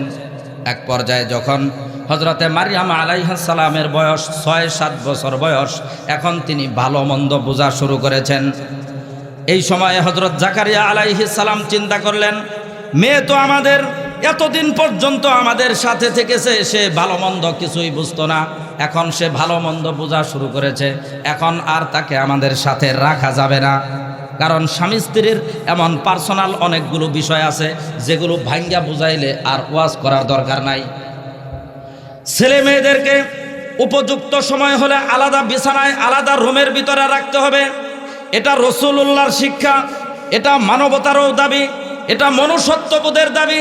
সন্তান অনেক বড় হয়ে যায়, আদর করে আমার সন্তান কিচ্ছু বোঝে না, এই ধরনের তালবাহানা করে বড় সন্তান, বালেগা সন্তানদেরকে এক বিছানায় নিয়ে থাকার কোনো ধরনের সুযোগ নাই, কোনো ধরনের সভ্যতার ভিতরে এগুলো পড়ে না। অতএব সন্তানাদি বড় হওয়ার সাথে সাথে যখন সে ভালো মন্দ বোঝা শুরু করবে, টাকা দিলে যদি 5 টাকা আর 10 টাকার পার্থক্য করতে পারে, আপনি স্বামী স্ত্রী যখন কথা বলবেন তখন কোনটা আপনি প্রয়োজনীয় কথা বলতেছেন, কোনটা দুনিয়াবি দরকারি কথা, আর কোনটা আপনাদের পার্সোনাল কথা, এই কথাটাও তার বোঝার সামর্থ্য হয়ে যায়। এজন্যে আগের থেকেই সতর্ক থাকবেন। এই সন্তানগুলো এখনকার সময়ে যে ছোট বাচ্চারা নষ্ট হয়ে যায়, এগুলোর পিছনে বাপ মায়ের অনেকগুলো কারণ আছে, অনেকগুলো দোষ আছে। এগুলো বুঝি না, পরে যখন একেবারে শেষ হয়ে যায় ওই সময় খালি আফসোস করে, পরে যায় আফসোস করে লাভ আছে। আগের থেকেই সিদ্ধান্ত নিতে হবে যে আমার সন্তানকে কিভাবে চালাবো, কি বানাবো, এগুলোর সিদ্ধান্ত আগে নিতে হবে আর সেইভাবে চালাইতে হবে। আল্লাহ তাআলা আমাদেরকে তৌফিক দান করুন।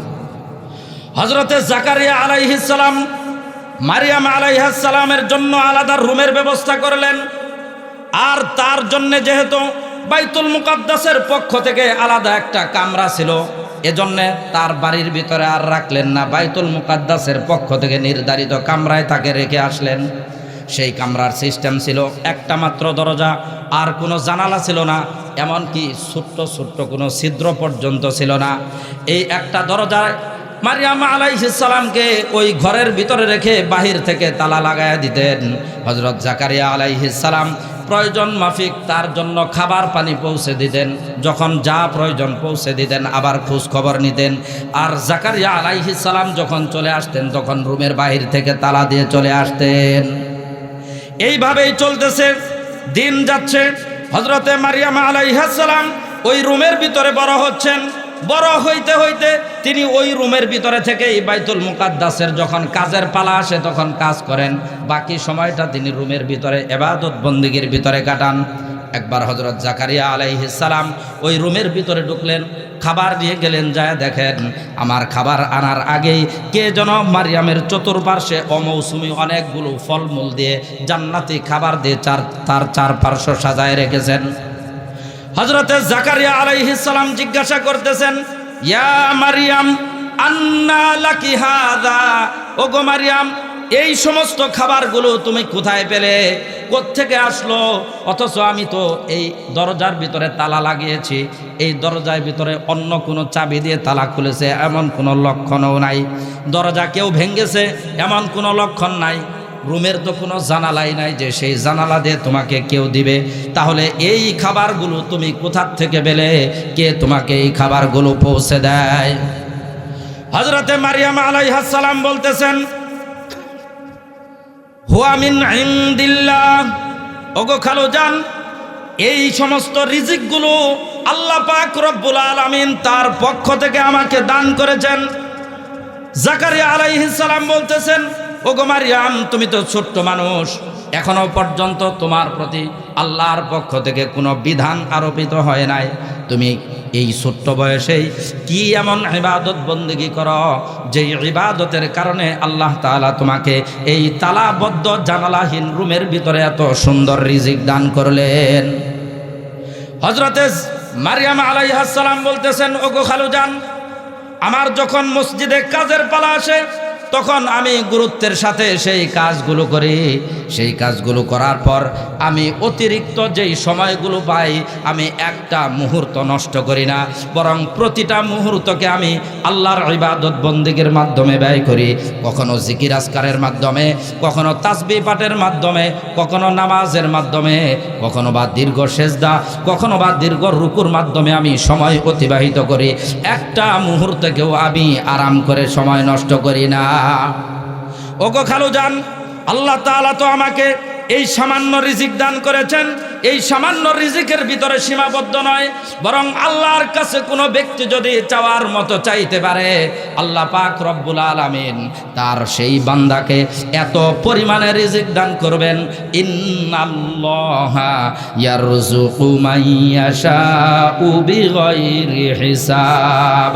আল্লাহর কাছে যদি কোনো বান্দা রিজিক চায়, চাওয়ার মতো যদি চাইতে পারে আল্লাহ তাকে এত পরিমাণে দিবেন, সে উপভোগ করে শেষ করবে তো দূরের কথা, গণনা করে কল্পনা করেও শেষ করতে পারবে না।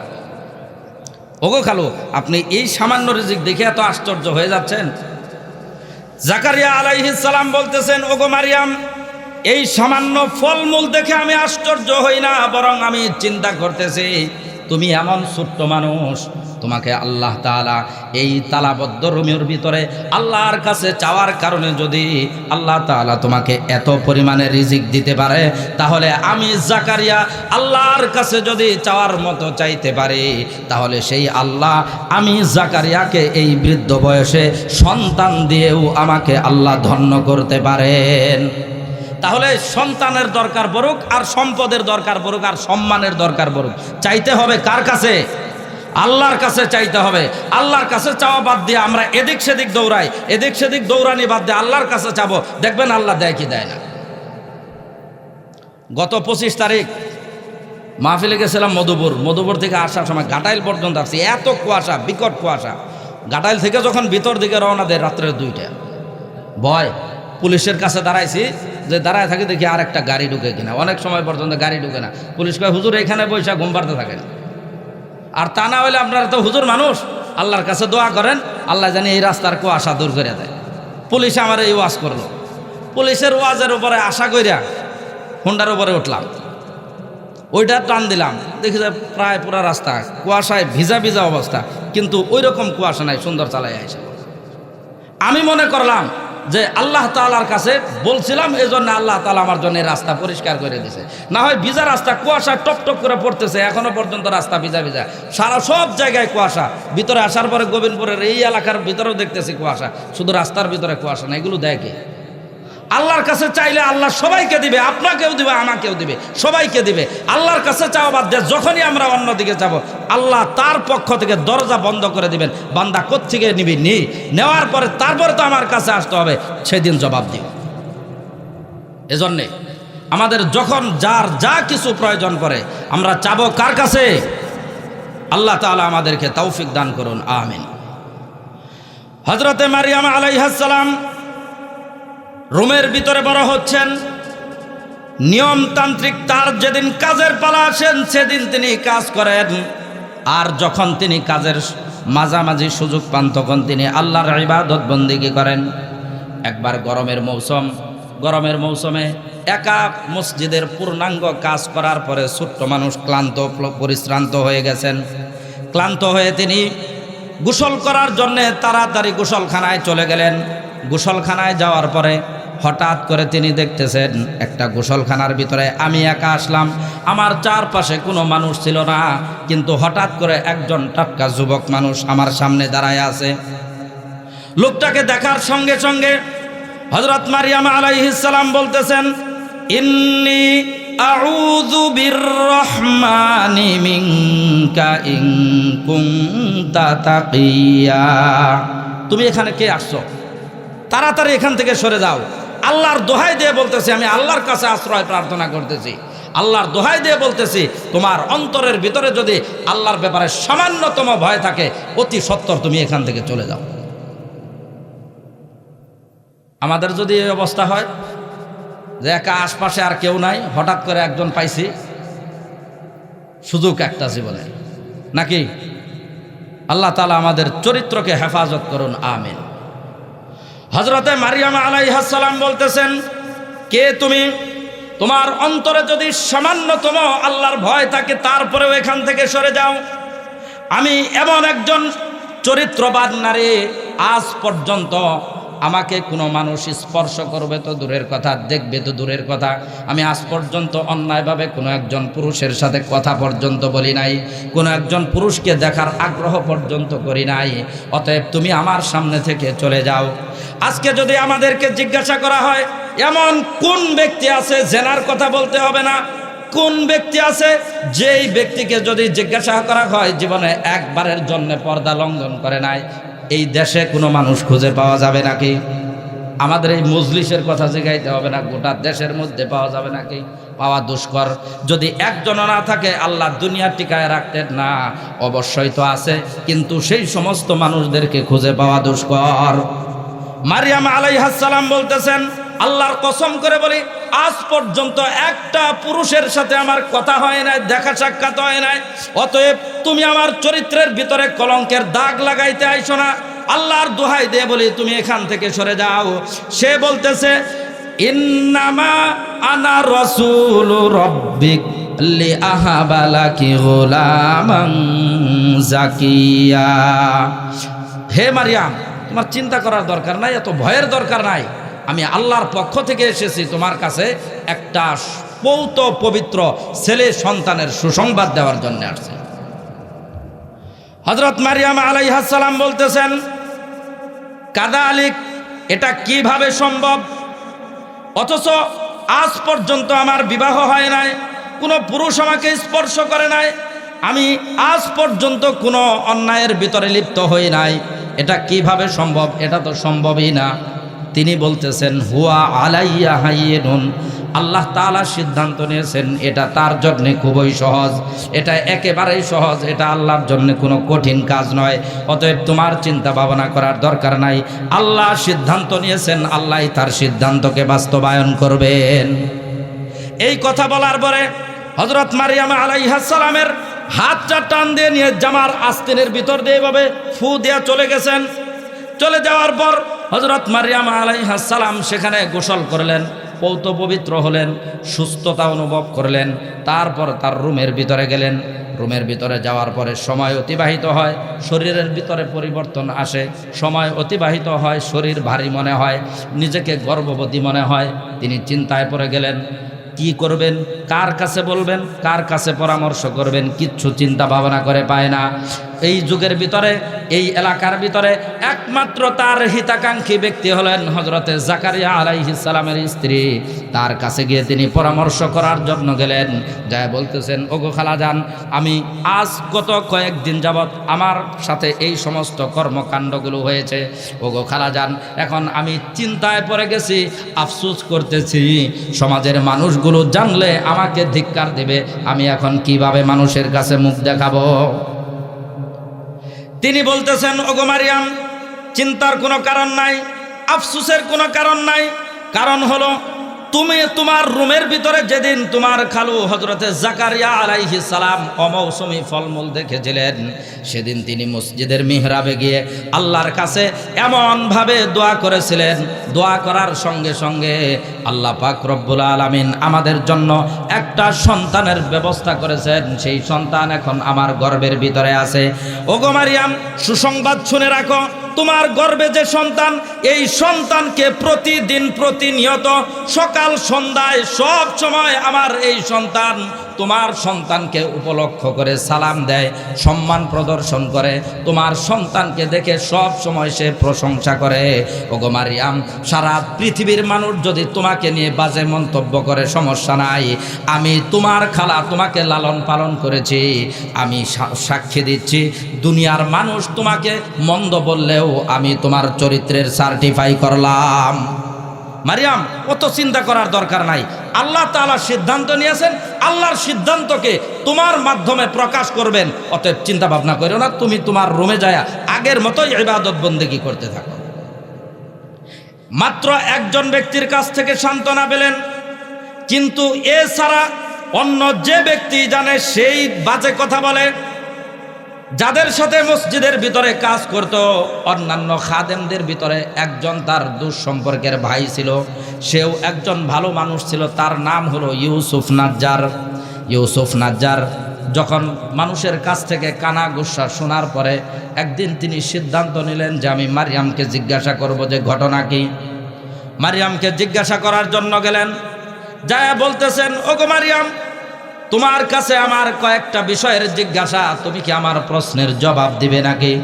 মারিয়াম আলাইহিস সালাম বলতেছেন, হ্যাঁ জবাব দিব, কি প্রশ্ন করবা করো। সে বলতেছে, আচ্ছা বলো দেখি, ডিম ছাড়া কি কোনো বাচ্চা হয় নাকি? সে বলতেছে, হ্যাঁ বাচ্চা হবে না কেন? পৃথিবীতে প্রথম যেই বাচ্চা হয়েছে সেটা ডিম পাইল কোথায়? আচ্ছা মারিয়াম বলো দেখি, বীজ ছাড়া কি কোনো গাছ উৎপন্ন হয় নাকি? মারিয়াম আলাইহিস সালাম বলতেছেন, হবে না কেন, হাজারবার হয়। কারণ আল্লাহ তাআলা প্রথম যে গাছ উৎপন্ন করেছেন, সেই গাছ উৎপন্ন করার জন্য তিনি বীজ কোথা থেকে এনেছেন। ওগো মারিয়াম, তোমাকে এইভাবে জিজ্ঞাসা করতেছি, হয়তো তোমাকে আমি বোঝাতে পারছি না। তোমার কাছে জিজ্ঞাসা হলো, ওগো মারিয়াম তুমি বলো, পিতা ছাড়া কি মা কোনো সন্তান জন্ম দিতে পারে নাকি? মারিয়াম আলাইহিস সালাম বলতেছেন, কেন পারবে না? আল্লাহ পাক রব্বুল আলামিন আমাদের আদি পিতা হযরতে আদম আলাইহিস সালামকে সৃষ্টি করেছেন, তার কোনো মা ছিল নাকি? তিনি বলতেছেন, না তার মা ছিল না। তার বাবা ছিল নাকি? না তার বাবাও ছিল না। তাকে সৃষ্টি করার জন্য পূর্ববর্তী কোনো মডেল ছিল নাকি? যে না তাও ছিল না। কোনো ধরনের কোনো ধারণা ছিল না। তারপরেও যদি আল্লাহ তাআলা আদম আলাইহিস সালামকে সৃষ্টি করতে পারেন, তাহলে সেই আল্লাহ কি চাইলে আমি মারিয়ামের মাধ্যমে বাবা ছাড়া কোনো সন্তান সৃষ্টি করতে পারে কি পারে না? আল্লাহ পাক রব্বুল আলামিন চাইলে পিতা মাতা ছাড়াও সন্তান তৈরি করতে পারে। এরপরে হযরতে হাওয়া মারিয়াম আলাইহিস সালাম বলতেছেন, আচ্ছা হাওয়া আলাইহিস সালামকে আল্লাহ তাআলা যে সৃষ্টি করেছেন, তাকে সৃষ্টি করতে গিয়ে আল্লাহ তাআলা কোনো মায়ের সাহায্য নিয়েছেন কিনা? ইউসুফ নাজ্জার বলতেছে, না কোনো মায়ের সাহায্য নেন নাই। শুধুমাত্র আদম আলাইহিস সালামের বাম পাজরের হাড় থেকে আল্লাহ পাক রব্বুল আলামিন হাওয়া আলাইহিস সালামের বডি তৈরি করেছেন। ওগো মারিয়াম, ওগো ইউসুফ নাজ্জার শুনে রাখো, আল্লাহ পাক রব্বুল আলামিন এই পৃথিবীতে মানুষ সৃষ্টির 4টা প্রক্রিয়া প্রকাশ করবেন, 4 কুদরতে মানুষ সৃষ্টি করবেন। তার 1 নম্বরের কুদরত হলো পিতা এবং মাতা ছাড়া একজন মাত্র মানুষ সৃষ্টি করবেন, তিনি হলেন আদম আলাইহিস সালাম, অতীত হয়ে গেছে। আরেকজন মানুষকে শুধু পুরুষের সাহায্য নিয়ে মায়ের সাহায্য ছাড়া সৃষ্টি করবেন, তিনি হলেন হাওয়া আলাইহিস সালাম, তিনিও গত হয়েছেন। আরেক প্রকারের মানুষ সৃষ্টি করবেন পিতা এবং মাতার সংস্পর্শের মাধ্যমে, তা শুরু হয়েছে এবং কিয়ামত পর্যন্ত চলতে থাকবে। আর 4 নম্বরের যেই পদ্ধতি হলো পিতা ছাড়া শুধু মাতার মাধ্যমে আল্লাহ একজন সন্তান সৃষ্টি করবেন, আর সেই সিদ্ধান্তই আল্লাহ আমার মাধ্যমে প্রকাশ করবেন। এই ইউসুফ নাজ্জার যদিও ইমানদার ছিল, কিন্তু এত কিছু শোনার পরেও ওর বুঝে আসে না, আওলা জাওলা লেগে গেছে, ওর ভিতরে সন্দেহ আছেই। মানে ইমানদার, কিন্তু তারপরে এত কিছু শোনার পরেও সন্দেহ আছে। এই জাতি ইমানদার আমাদের সমাজে নাই, নিজেকে ইমানদারের দাবি করে, তারপরেও ইসলামের বিভিন্ন বিধান নিয়ে সন্দেহ। একটা গল্প শোনাই। এক হিন্দু আর মুসলমান দুইজনের ভালোই খাতির, দুইজনের ভিতরে ভালো বন্ধুত্ব। এখন একদিন হঠাৎ করে দুইজনে বৈশা গল্প করতে করতে একটা বিষয় নিয়ে তর্ক বিতর্ক শুরু হয়ে গেছে। হিন্দু বলতেছে আমার ভগবান ঠিক আছে, মুসলমান বলতেছে না আমার আল্লাহ ঠিক আছে। এ বলে ভগবান ঠিক আছে, এ বলে আল্লাহ ঠিক আছে। দুইজনের ভিতরে এক পর্যায়ে ঝগড়াই লেগে গেছে। যখন ঝগড়া শুরু হয়েছে, পাশের থেকে 2-4 জন আয়া বলতেছে কিসের ঝগড়া করো? হিন্দু বলতেছে আমি বলতেছে আমার ভগবান ঠিক আছে, ও জোর করেই কয় আর আল্লাহ ঠিক আছে। মুসলমান বলতেছে আমার আল্লাহ ঠিক আছে, ও জোর করেই কয় আমার আল্লাহ ভগবান ঠিক আছে। এখন কি করা যায়? সিদ্ধান্ত কি? ওরা সবাই মিলা বুদ্ধি একটা দিয়ে দিল যে এত তর্ক বিতর্ক ঝগড়া ফসাদের কোনো দরকার নাই। এই যে 5 তলার বিশাল বড় এক বিল্ডিং আছে, দুইজনে এই বিল্ডিংয়ের ছাদে উঠো। উইঠা তুমি হিন্দু তুমি বলবা যে ভগবান তুমি যদি ঠিক থাকো তাহলে আমার রক্ষা করে, এই বলে দিবি লাভ। আর মুসলমানের শিখাই দিছে তুই বলবে আল্লাহ তুমি যদি ঠিক থাকিয়া থাকো তাহলে আমার রক্ষা করো, এই বলে দিবি লাভ। দুইজনে ছাদের উপরে উঠা দুইজনে পর্যায়ক্রমে সিদ্ধান্ত নিছে হিন্দু আগে লাভ দিবে। হিন্দু লাভ দিছে যে ভগবান তুমি যদি ঠিক থাইকা থাকো আর আমি যদি তোমার ইবাদত করে থাকি, তোমাকে পূজা অর্চনা করে থাকি, ভগবান তুমি আমার রক্ষা করো, এই বইলা ছাদের উপর থেকে লাভ দিছে। ঘটনাক্রমের নিচে ছিল বালু, বালুর উপরে পড়ছে, বেচারা আর মরে না। মুসলমানের মনের ভিতরে সন্দেহ জাগছে, কিরে 5 তলার ছাদের উপর থেকে লাভ দিছে, এ ভগবানের নাম বইলেই তো আমার সামনে লাভ দিল, তারপরে ওই মরলো না, ঘটনা কি তাহলে ভগবান ঠিক আছে, আমার আল্লাহর ভিতরে কি আবার ঝামেলা হইল না? ও বলতেছে ওগো আল্লাহ আমি যদি তোমার ইবাদত করে থাকি, আমি যদি তোমাকে স্বীকার করে থাকি, আল্লাহ তোমার নামে আজকে 5 তলার ছাদের থেকে লাভ দিলাম, তুমি আমারে রক্ষা করো। লাভ দিয়েই বলতেছে ভগবান তুমিও একটু দেখো।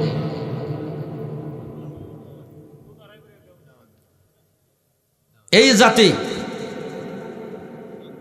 2 রাস্তায় চলা মুসলমান আমাদের সমাজে আছে না নাই?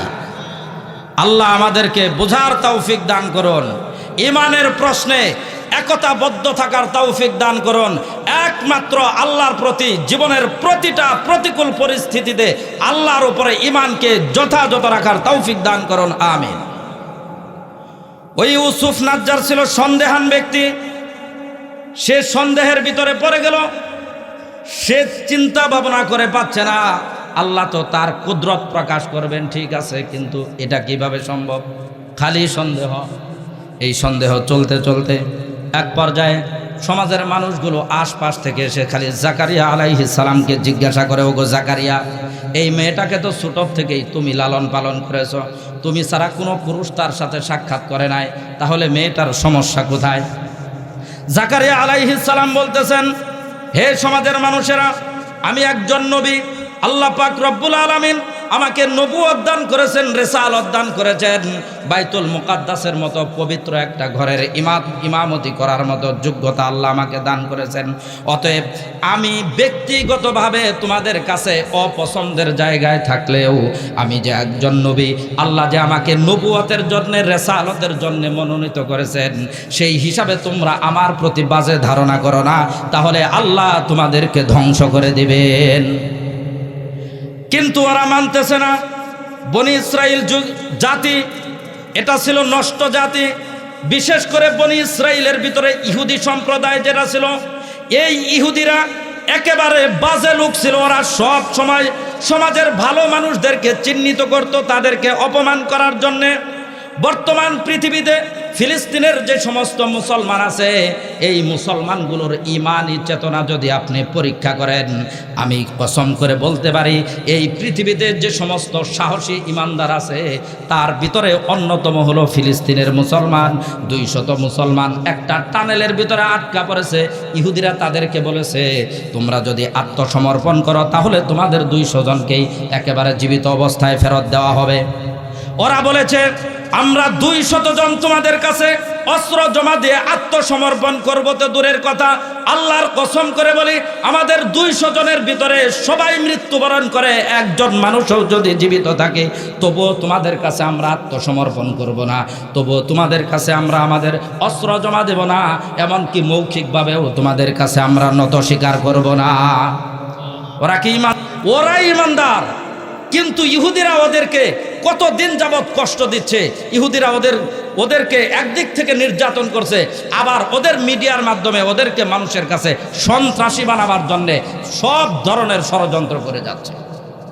গত 2 দিন আগে আমাদের বাংলাদেশের একজন মাজলুম আলেম মুফতি জসিমউদ্দিন রহমানী, গত সরকারের আমলে দীর্ঘদিন যিনি জেল কেটেছেন, সে বাসার থেকে বের হয়েছে, তার উপরে ককটেল নিক্ষেপ করছে। বোম নিক্ষেপ করার সাথে সাথে এটা তো খবর প্রচার হয়েছে, তাকে চিনে না এই দেশের মানুষ এমন কয়জন আছে। ঘটনা প্রচার করছে যে সমস্ত মিডিয়া, তাদের উপরে এমনভাবে চাপ সৃষ্টি করছে। আজকে আবার তারা খবর প্রচার করতেছে আসলে এটা কোনো বোমা হামলা ছিল না, এগুলো পোলায় মানে পটকা পড়াইতে গেছিল, সেও বাসার থেকে বের হয়ে ভয় পেয়ে তাড়াতাড়ি ঘরের ভিতরে ঢুকে পড়ছে। এই সমস্ত মানুষ যারা এই মিডিয়া যারা দখল করে আছে আমাদের বাংলাদেশে, ওরা পরিচয়ে ওদের আইডিতে ওদের ইউনিফর্মে মুসলমানের পরিচয় লেখা থাকলেও চরিত্রগতভাবে এদের প্রত্যেকটাই ওই ইসরায়েলি ইহুদি আর জাকারিয়া আলাইহিস সালামের ওই যুগের ইহুদিদের মতোই ওদের চরিত্র, এর চাইতে ভালো কিছু নয়। হযরতে জাকারিয়া আলাইহিস সালাম ইহুদিদেরকে বোঝাচ্ছেন, হে ইহুদিরা, আল্লাহ পাক রব্বুল আলামিন কোনো চরিত্রহীন ব্যক্তিকে নবুয়ত দেন না, কোনো চরিত্রহীন ব্যক্তিকে রেসালত দান করেন না। আল্লাহ যাকে নবুয়ত এবং রেসালত দান করেন তাদেরকে জন্ম থেকেই আল্লাহ তাআলা নিষ্পাপ করে গড়ে তোলেন। অতএব তোমরা আমার ব্যাপারে কোনো ধরনের খারাপ ধারণা করো না, তোমরা আমাকে একটু সময় দাও, একটু সময় দিলেই আমি মারিয়ামের কাছে জিজ্ঞাসা করব, জিজ্ঞাসা করার পরে প্রকৃত বিষয় এনে আমি তোমাদের কাছে বিস্তারিত জানায় দেব। ইহুদিরা বলতেছে, কি আর জানাবা, অত যাই না কি হবে, আমরা তো জানি। এই বলে এক পর্যায়ে মারমুখী অবস্থায় চলে গেছে। এমন একটা অবস্থায় এখন যেন জাকারিয়া আলাইহিস সালামের উপর হামলা করেই বসবে। এমন সময় জাকারিয়া আলাইহিস সালাম বিষয়টা বুঝতে পেরে সামনের দিকে দৌড় দিয়েছেন, আর ইহুদিরাও পিছন থেকে হামলা করেছেন, দৌড় দিয়েছেন, তাড়া করেছেন। জাকারিয়া আলাইহিস সালাম যাইতে যাইতে একটা বিশাল বড় গাছের কাণ্ডের ভিতরে আশ্রয় নিয়েছেন। সেখানে গিয়ে তিনি বলেছিলেন, ওগো গাছ, অতি তাড়াতাড়ি আমাকে সম্মান বাঁচানোর স্বার্থে তোমার ভিতরে আশ্রয় দাও, না হয় এই ইহুদি জাতি আমার সম্মান শেষ করে ফেলবে।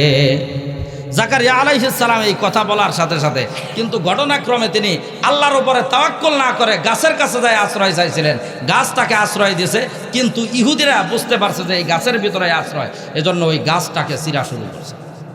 গাছ চিরতে চিরতে যখন তার মাথা চিরা শুরু হয়েছে, আল্লাহর কাছে চিৎকার করে বলতেছেন, ওগো আল্লাহ, এখন তুমি আমাকে রক্ষা করো, হয়তো তুমি আমাকে এখান থেকে এই কষ্ট থেকে রক্ষা করো, না হয় ইমানের উপরে থাকার জন্য তুমি আমাকে ধৈর্য ধারণ করার তৌফিক দান করো। আল্লাহ তাকে ইমানের উপরে থাকার ধৈর্য দিয়েছিলেন।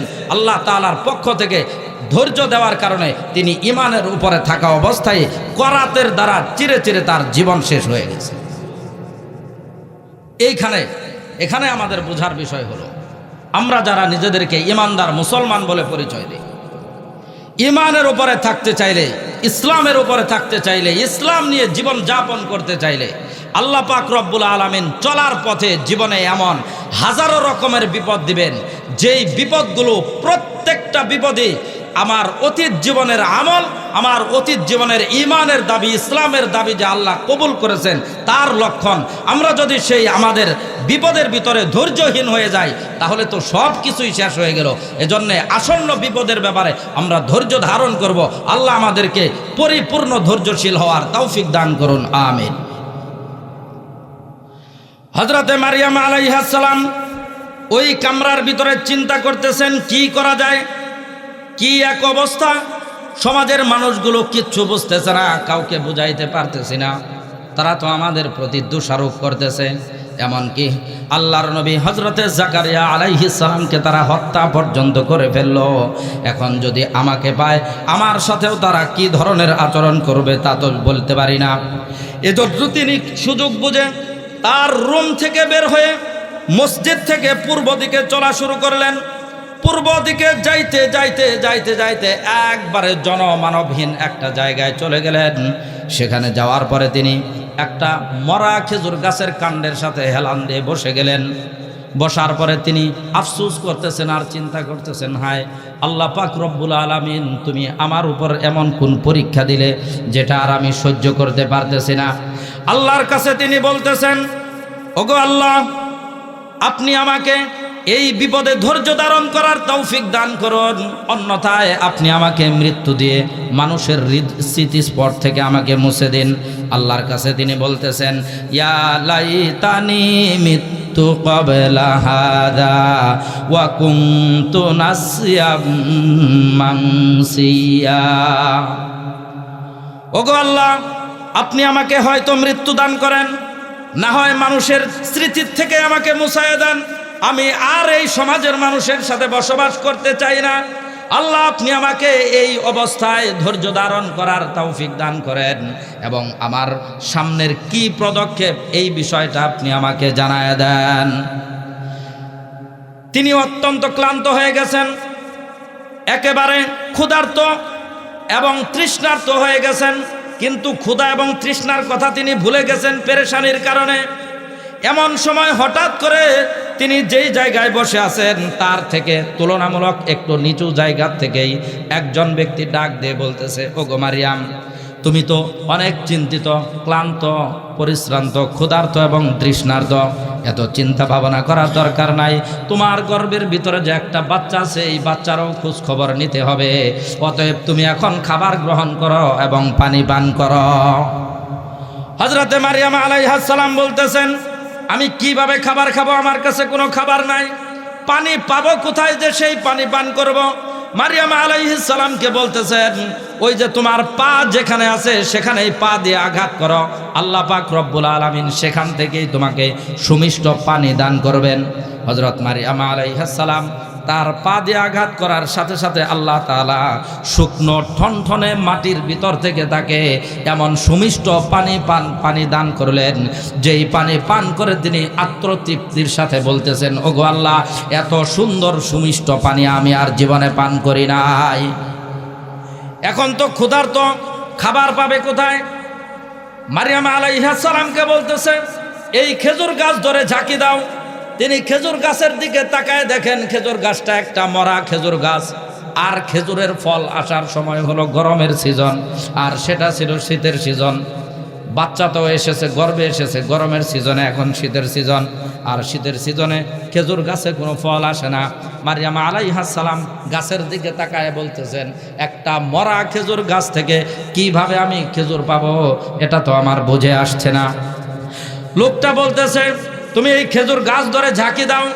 মারিয়াম আলাইহিস সালাম বলতেছেন, এই খেজুর গাছ ধরে ঝাঁকি দিয়ে আমি কি করব? সে বলতেছে, তুমি ঝাঁকি দাও। তিনি ঝাঁকি দিলেন। ঝাঁকি দেওয়ার সাথে সাথে মুহূর্তের ভিতরেই মরা খেজুর গাছটা জীবিত হয়ে সেখানে ফল ধরে গেল, খেজুর ধরলো। সেখান থেকে কাঁচা পাকা, আদা কাঁচা সব রকমের খেজুর প্রস্তুত হয়ে, আবার তার কষ্ট করে পারতে হবে এটাও করলেন না। আল্লাহ পাক রব্বুল আলামিন সেই খেজুর গাছটাকে বাঁকা করে তার হাতের কাছে এনে দিলেন আর বললেন, মারিয়াম, এই খেজুর গাছ থেকে তোমার যেভাবে ইচ্ছা সেভাবেই ছিঁড়বা আর খালি খাবা। আল্লাহ পাক রব্বুল আলামিন বলতেছেন ওয়া হুজ্জি ইলাইকি বিজিযইন নাখলাতি তুসাকিত আলাইকি রুতবান জানিয়া। ওগো মারিয়াম, এই যে খেজুর গাছ, এখন শুধু খাও, তোমার তৃপ্তি সহকারে খাও, খাও পান করো, যেভাবে মন চায় সেভাবেই তুমি উপভোগ করো। আল্লাহ পাক রব্বুল আলামিন হযরতে মারিয়াম আলাইহিস সালামকে ওই সময়ে এইরকমভাবে সাহায্য করলেন। এরপরে মারিয়াম আলাইহিস সালামের বাচ্চা প্রসব হওয়ার সময় আসলো, প্রসব বেদনা শুরু হলো। প্রসব বেদনা শুরু হওয়ার পর একজন মানুষের বাচ্চা হলে তার কাছে তো ধাত্রীর প্রয়োজন থাকে। এখন তো আর আমাদের সমাজে ধাত্রীর প্রচলন নাই, সব শুধু হসপিটালের দিকে দৌড় দেয়, সব হসপিটালের দিকে যায়। হযরত মারিয়াম আলাইহিস সালামের অবস্থা ছিল, হসপিটাল তো সেই যুগে ছিলই না, ধাত্রীও নাই, সমাজ থেকে একা বের হয়ে আসছেন, মানুষের সামনে যাওয়াটাকেই তার জন্য কষ্টকর মনে করতেছেন। আল্লাহ পাক রব্বুল আলামিন এই জনমানবহীন একাকিত্ব একটা মরুভূমির ভিতরে হযরতে মারিয়াম আলাইহিস সালামকে সাহায্য করে ওই অবস্থায় সুস্থতার সাথে তাকে প্রসব করায়া একজন ছেলে সন্তানের মা বানিয়েছেন। জোরে বলেন সুবহানাল্লাহ। মারিয়াম আলাইহিস সালামের সন্তান হলো, সন্তানকে কুলে নিলেন। কুলে নেওয়ার পর আল্লাহ পাক রব্বুল আলামিন তাকে বললেন, ওগো মারিয়াম, সন্তান জন্ম দেওয়ার পরে মারা স্বাভাবিকভাবেই একটু দুর্বল হয়ে পড়েন, তাদের এখন পুষ্টিকর বিভিন্ন খাদ্যের প্রয়োজন। এই জন্যে আল্লাহ পাক রব্বুল আলামিন মারিয়াম আলাইহিস সালামকে ওই খেজুর গাছের খেজুর খাইতে বললেন।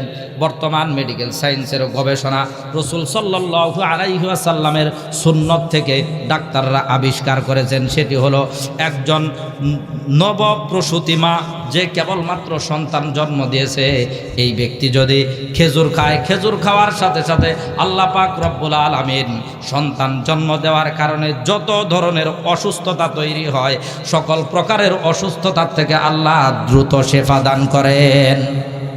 কিন্তু খেজুর খাইবেন কেমনে? ওই যে কাইটা নিয়ে আসে, এখন ডাক্তাররা না করে দেয়, মিঠা জিনিস খাওয়াই যাবে না, তাহলে তো আর খেজুর খাওয়ানো যাবে না। হযরতে মারিয়াম আলাইহিস সালাম তার সামনে খাবারই ছিল একমাত্র খেজুর। এই খেজুরের ভিতরেই বিভিন্ন রকমের স্বাদ দিয়ে আল্লাহ পাক রব্বুল আলামিন তাকে রিজিক দিলেন। তারপরে আল্লাহ রব্বুল আলামিন তাকে নির্দেশ দিলেন, ওগো মারিয়াম, এখন তুমি আবার তোমার সেই এলাকার দিকে যাও, এলাকার দিকে যাবে, সেখানে গিয়ে মানুষের সাথে দেখা সাক্ষাৎ করবে, তোমার সন্তানকে মানুষের কাছে দেখাইবে। মারিয়াম আলাইহিস সালাম বলতেছেন, ওগো আল্লাহ, এটা কিভাবে সম্ভব?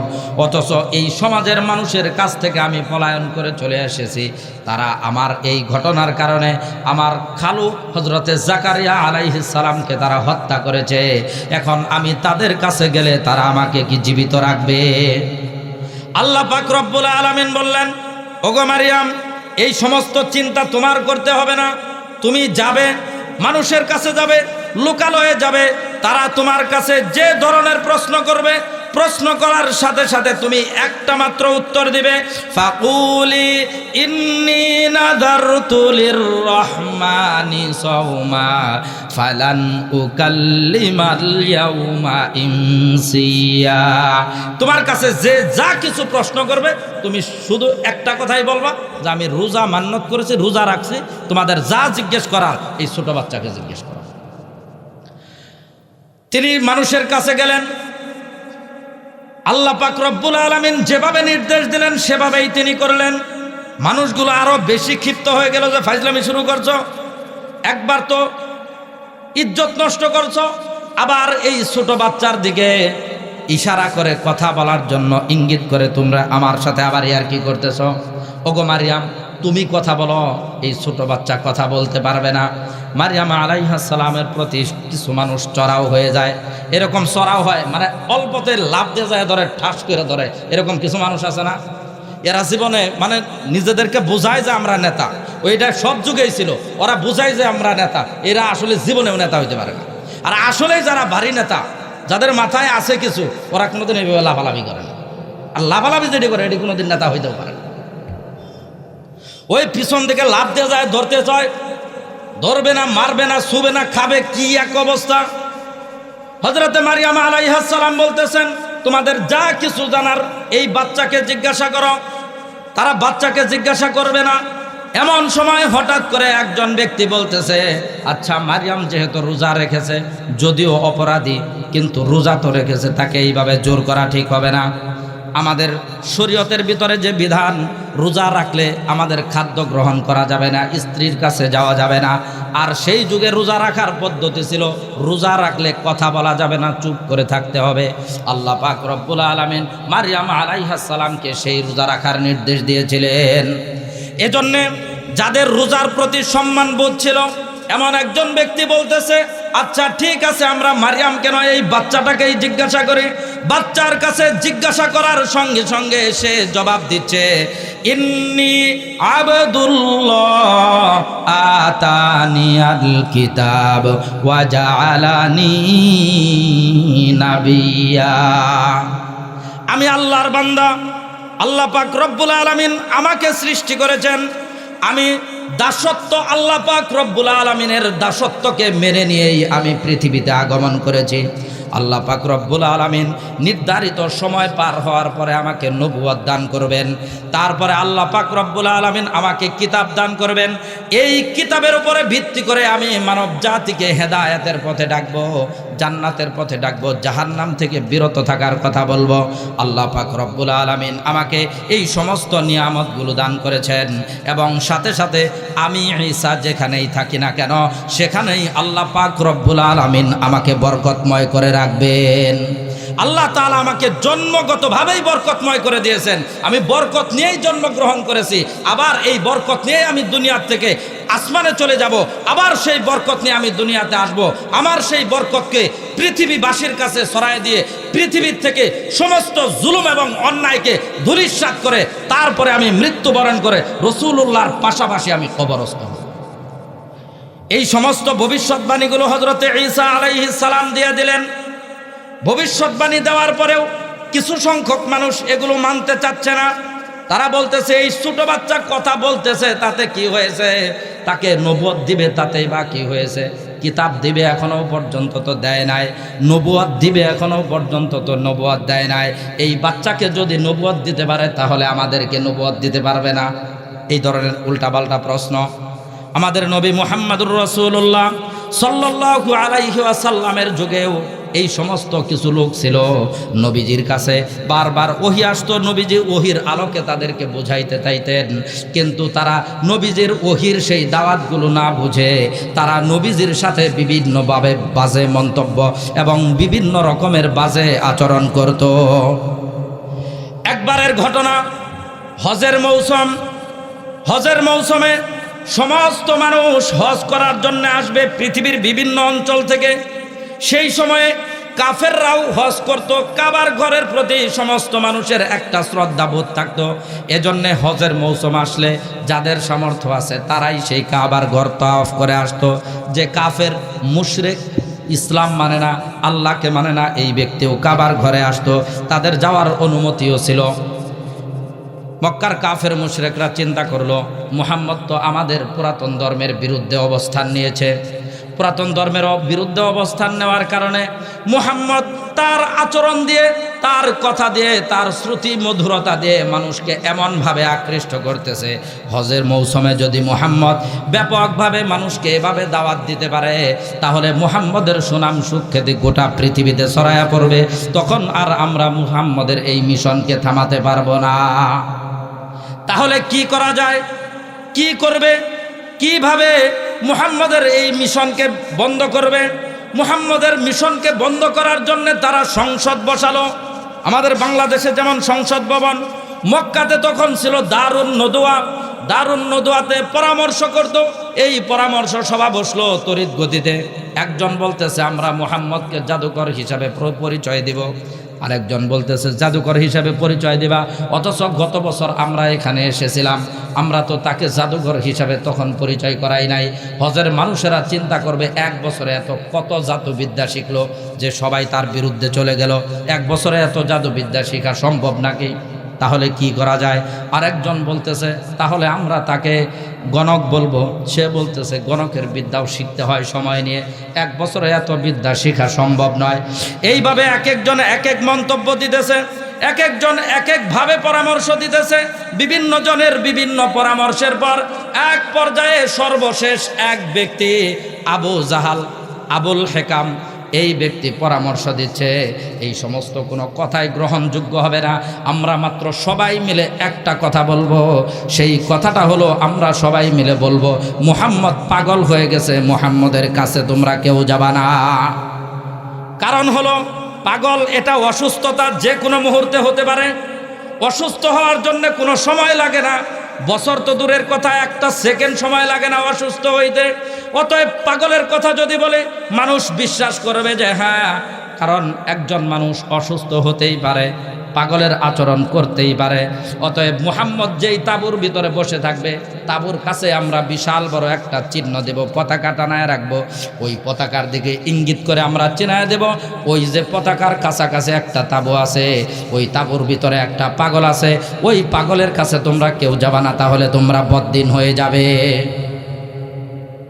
এই সিদ্ধান্ত নিয়ে সবাই মিলে মক্কার বিভিন্ন রাস্তার পয়েন্টে পয়েন্টে এক একজন মক্কার বড় বড় লিডাররা দাঁড়িয়ে গেল। আবু জেহেল, আবুল আহাব, উতবা, সাইবা, এইরকম বড় বড় লিডাররা মক্কার বিভিন্ন পয়েন্টে পয়েন্টে দাঁড়িয়ে গেল। দাঁড়িয়ে গিয়ে যেই সমস্ত মানুষই হজ করার জন্য আসে তাদেরকেই বলতেছে, ভাইরা তোমরা হজ করার জন্য আসছো, মক্কা ঘর ঘুরবা, সব জায়গায় যাবা, কিন্তু তোমাদেরকে সতর্ক করতেছি। আর সেই সতর্কবাণী হলো ওই যে তাঁবুর ভিতরে একটা পাগল আছে, এই পাগলের সাথে কেউ দেখা করতে যাবা না। এরা সতর্ক করে, আর হাজিরা চিন্তা করে কি ব্যাপার, যদি পাগল থাকে তাহলে এটা যে কোনো সরকারি কর্মচারী 2-4 জন দাঁড় করায় দিয়ে আমাদেরকে সতর্ক করলেই চলে। কিন্তু এরকম সব কাজ বাদ দিয়া এরকম বড় বড় লিডাররা রাস্তার মুড়ে মুড়ে দাঁড়াইলো, এর কারণটা কি? বড় বড় লিডাররা দাঁড়ান লাগবে কেন পাগলের খবর দেওয়ার জন্য? এটা যে কেউ দাঁড়ায় বললেই হয় যে ভাই ওইখানে একটা পাগল আছে, এর কাছে কেউ যাবে না, গেলেই তোমরাও পাগল হয়ে যাবে, এটা বললেই হয়। কিন্তু বড় লিডার দাঁড়ানোর কারণ কি? তাহলে এর ভিতরে অবশ্যই কোনো কারণ আছে। আর কারণটা কি? কারণ ওরা ওই হাজি সাহেবেরা খুঁজে বের করছে, এর কারণটা হইল এরা যে এরকম বড় নেতা, পাগলটাও এরকম বড় পাগল। পাগল যদি বড় না হইতো তাহলে এই বড় নেতারা এই রাস্তায় দাঁড়াইতো না। ছোট পাগল হইলে ছোট লোক দিয়ে খবর দিয়ে দিত, আমরা সতর্ক থাকতাম। যেহেতু বড় বড় লিডাররা দাঁড়াইছে, অবশ্যই পাগলটা বড় কোনো পাগল হবে। আর আমরা জীবন ভরা ছোট পাগল দেখছি, এইরকম বিভৎস রকমের বড় পাগল কোনোদিন দেখি নাই। আয় দেখে আজকে বড় পাগলটা একবার দেখে আসে। এই বড় পাগল দেখার জন্য সবাই যায়। বড় পাগল দেখার জন্য গিয়ে দেখে এই তো কোনো পাগল না, এ কোনো কবি না, এ কোনো গণক না, এ কোনো জাদুকর নয়, এ হলো রহমাতুল লিল আলামিন মুহাম্মাদুর রাসূলুল্লাহ। যেই ব্যক্তি সেখানে যায় সেই রাসূলুল্লাহর অমীয় বাণী শুনে সাথে সাথে ইসলাম গ্রহণ করে ফেলে। রাসূলুল্লাহ সাল্লাল্লাহু আলাইহি ওয়াসাল্লাম নবুয়ত পাওয়ার পর থেকে নিয়ে 13 বছর পর্যন্ত মক্কার ভিতরে 13টা যে হজ সম্পন্ন হয়েছে, এই 13 বছরে তিনি দাওয়াতের কাজ করে করে দাওয়াতের মাধ্যমে মদিনার ভিতরে ইসলাম প্রতিষ্ঠা করে সম্পন্ন করে ফেলেছেন। 13 বছর দাওয়াত দিয়েছেন, মক্কা থেকে হিজরত করে মদিনায় গিয়েছেন, যাওয়ার সাথে সাথে তিনি ইসলামী রাষ্ট্রের ঘোষণা দিয়ে ফেলেছেন। এটা হলো দাওয়াতের মাধ্যমে। এই ঘোষণা দেওয়ার পরে রাসূলুল্লাহ সাল্লাল্লাহু আলাইহি ওয়াসাল্লাম এইভাবে মানুষদেরকে ইসলামের দিকে আকৃষ্ট করতেন। মক্কার কাফের মুশরিকরা যেভাবে পথ বন্ধ করতে চাইতেন, রাসূলুল্লাহকে আল্লাহ পাক রব্বুল আলামিন এইভাবেই পথ বের করে দিতেন। ওরা যেদিক দিয়ে পথ বন্ধ করতে চাইতো, আল্লাহ সেদিক দিয়েই আরো প্রশস্ত রাস্তা বের করে দিতেন। আল্লাহ পাক রব্বুল আলামিন বলেন, আল্লাযীনা কাফারু ওয়া সাদ্দু আন সাবিলিল্লাহি আদাল্লা আমালাহুম। আল্লাহ পাক রব্বুল আলামিন বলেন, কাফের মুশরিকেরা ইসলামকে, ঈমানকে প্রতিহত করার জন্যে, আল্লাহর দ্বীনকে দুনিয়ার থেকে দমায় দেওয়ার জন্যে, ধূলিসাৎ করার জন্যে যত রকমের পথ আবিষ্কার করবে, যত রকমের মত আবিষ্কার করবে, আল্লাহ পাক রব্বুল আলামিন তাদের এই সমস্ত পথ এবং মতকে একেবারেই ধ্বংস করে দিবেন, এমনকি তাদের জীবন সহ ধ্বংস করে দিবেন। রাসূলুল্লাহ সাল্লাল্লাহু আলাইহি ওয়াসাল্লাম একদিন মসজিদের নববীতে বসে আছেন। বসে থাকা অবস্থায় একবার এক এতিম বাচ্চা, ছোট্ট মানুষ নবীজির কাছে এসে নালিশ করতেছেন, ইয়া রাসূলুল্লাহ সাল্লাল্লাহু আলাইহি ওয়াসাল্লাম, আমি একজন এতিম মানুষ, আমি এতিম মানুষ। আমার বাবা বদরের যুদ্ধে শাহাদাত বরণ করেছেন, আমার মা আরও আগেই দুনিয়ার থেকে মৃত্যুবরণ করে চলে গেছেন। ওগো নবীজি, আমি আজকে আমার পিতার পক্ষ থেকে ওয়ারিশ সূত্রে পাওয়া একটা জমি খেজুর বাগান, এই খেজুর বাগানটা আমি দেওয়াল নির্মাণ করার জন্য গিয়েছি, কিন্তু সমস্যা তৈরি হয়েছে। আমার পার্শ্ববর্তী জমির মালিকের একটা বাঁকা খেজুর গাছ তার সীমানায় হয়েছে, গোড়াটা তার সীমানায় কিন্তু বাঁকা হয়ে আমার জমির দিকে আসার কারণে আমি দেওয়ালটা সুন্দরভাবে নির্মাণ করতে পারছি না। ইয়া রাসূলুল্লাহ সাল্লাল্লাহু আলাইহি ওয়াসাল্লাম, আমি ওই লোকটাকে বললাম যে গাছটা আমার কাছে বিক্রি করেন। সে বিক্রি করতে রাজি হলো না। আমি তাকে অনেকভাবে বুঝালাম, সে আমার কোনো অনুরোধ রাখলো না। তারপরে আমি তাকে বললাম, আপনি তো একজন মুসলমান, আপনি একজন ইমানদার মানুষ, নবীজির পিছনে দাঁড়িয়ে জামাতের সাথে নামাজ আদায় করেন, অতএব আপনাকে আমি আল্লাহর দোহাই দিয়ে বলছি, আমি একজন এতিম মানুষ, আপনি হয়তো আমার কাছে বিক্রি করেন, না হয় এতিম বাচ্চা হিসাবে আপনি এই গাছটা আমাকে দিয়ে দেন, যাতে করে আমি আমার জমির ভিতর দিয়ে সুন্দরভাবে দেওয়াল নির্মাণ করতে পারি। লোকটা আমার কোনো কথাই শুনলো না। ইয়া রাসূলুল্লাহ, আপনার কাছে আমার আবদার হলো, আপনি অবশ্যই অবশ্যই আমাকে সুন্দরভাবে গাছের বাগানে খেজুর বাগানে দেওয়াল নির্মাণ করার জন্য একটা ব্যবস্থা করে দিন। রাসূলুল্লাহ সাল্লাল্লাহু আলাইহি ওয়াসাল্লাম লোক মারফত জানতে চাইলেন যে পার্শ্ববর্তী জমির মালিককে। খোঁজ নিয়ে পাইলেন যে তিনি হলেন আবু লুবাবা। আবু লুবাবাকে ডাক দেওয়া হলো। ডাক দিয়ে নবীজি বলতেছেন, ওগো আবু লুবাবা, এই যে এতিম বাচ্চা, তার বাবা বদরের প্রান্তরে শাহাদাত বরণ করেছেন, তার মা মৃত্যুবরণ করেছেন, এই এতিম বাচ্চাকে তুমি এই খেজুর গাছটা দিয়ে দাও। আমি নিজে জিম্মাদারি নিচ্ছি, কিয়ামতের ময়দানে আমি আল্লাহর কাছে সুপারিশ করে তোমার জন্য জান্নাতের ভিতরে একটা খেজুর গাছের মালিক তোমাকে বানায় দেব। লোকটা বলতেছে, ইয়া রাসূলুল্লাহ সাল্লাল্লাহু আলাইহি ওয়াসাল্লাম, আমি এখন কেবলমাত্র যুবক মানুষ, কেবলমাত্র ইসলাম গ্রহণ করেছি, কেবলমাত্র আমি বিবাহ শাদী করেছি, সংসার কেবলমাত্র শুরু করতেছি, এখনও বৃদ্ধ হই নাই, অর্ধেক বয়সও শেষ হয় নাই, মৃত্যুবরণ করতে তো অনেক দেরির কথা, তারপরে কবরের ভিতরে লম্বা সময় থাকবো, হাসরের ভিতরে লম্বা সময় থাকবো। ইয়া রাসূলুল্লাহ, আমি এত দীর্ঘ সময়ের জন্য বাকিতে কোনো কিছু বিক্রি করতে পারবো না। আমাকে যদি আপনি বিক্রি করতে বলেন, আমার চাহিদা মাফিক আমাকে সন্তুষ্ট মোতাবেক উপযুক্ত সম্পদ দিতে হবে। উপযুক্ত সম্পদ যদি আমার সন্তুষ্টি মোতাবেক পাই, তাহলে আমি খেজুর গাছ দিব, না হয় আমি দিতে পারবো না। নবীজি বলতেছেন, ঠিক আছে, এই এক খেজুর গাছের বিনিময়ে তোমাকে একটা খেজুর গাছ দেওয়া হবে। সে বলতেছে, না, তা দিলে হবে না। নবীজি এই কথাগুলো শোনার পরে তার বোঝার বাকি রইল না। এই লোকটা যদিও আমার হাতে হাত রেখে কালেমা পড়ে মুসলমান হয়েছে, আমার পিছনে দাঁড়িয়ে জামাতের সাথে নামাজ আদায় করে, তারপরেও এই লোকটা এখনও পর্যন্ত পরিপূর্ণ ইমানদার হতে পারে নাই। আমার সুসংবাদে বিশ্বাস না করেও সে যে নিজেকে মুসলমানের দাবি করতেছে, এই ব্যক্তি প্রকৃত অর্থে মুসলমান নয়, সে মুনাফিক হয়ে গেছে। এই লোকটা বলতেছে, ইয়া রাসূলুল্লাহ, আমি বাকিতে বিক্রি করব না, চলে গেলাম। এই বলে সে নবীজির সামনে থেকে সরে যাচ্ছে, বাড়ির দিকে চলে যাচ্ছে। এমন সময় হঠাৎ করে সামনে আরেকজন সাহাবী, তিনি বলতেছেন, ইয়া রাসূলুল্লাহ সাল্লাল্লাহু আলাইহি ওয়াসাল্লাম, ওই যে জান্নাতের ভিতরে একটা খেজুর গাছের সুসংবাদ দিলেন, আমি যদি ওই বাঁকা খেজুর গাছটা এতিম সন্তানের জন্য ব্যবস্থা করে দিতে পারি, তাহলে ওই জান্নাতের খেজুর গাছটা কি আল্লাহ তাআলা আমাকে দিবে নাকি? নবীজি বলতেছেন, অবশ্যই দিবেন, আমি নিজে সুপারিশ করে তোমাকে নিয়ে দেব। লোকটা পিছনে পিছনে গিয়ে বলতেছেন, ওগো আবু লুবাবা, তুমি কি আমাকে চেনো নাকি?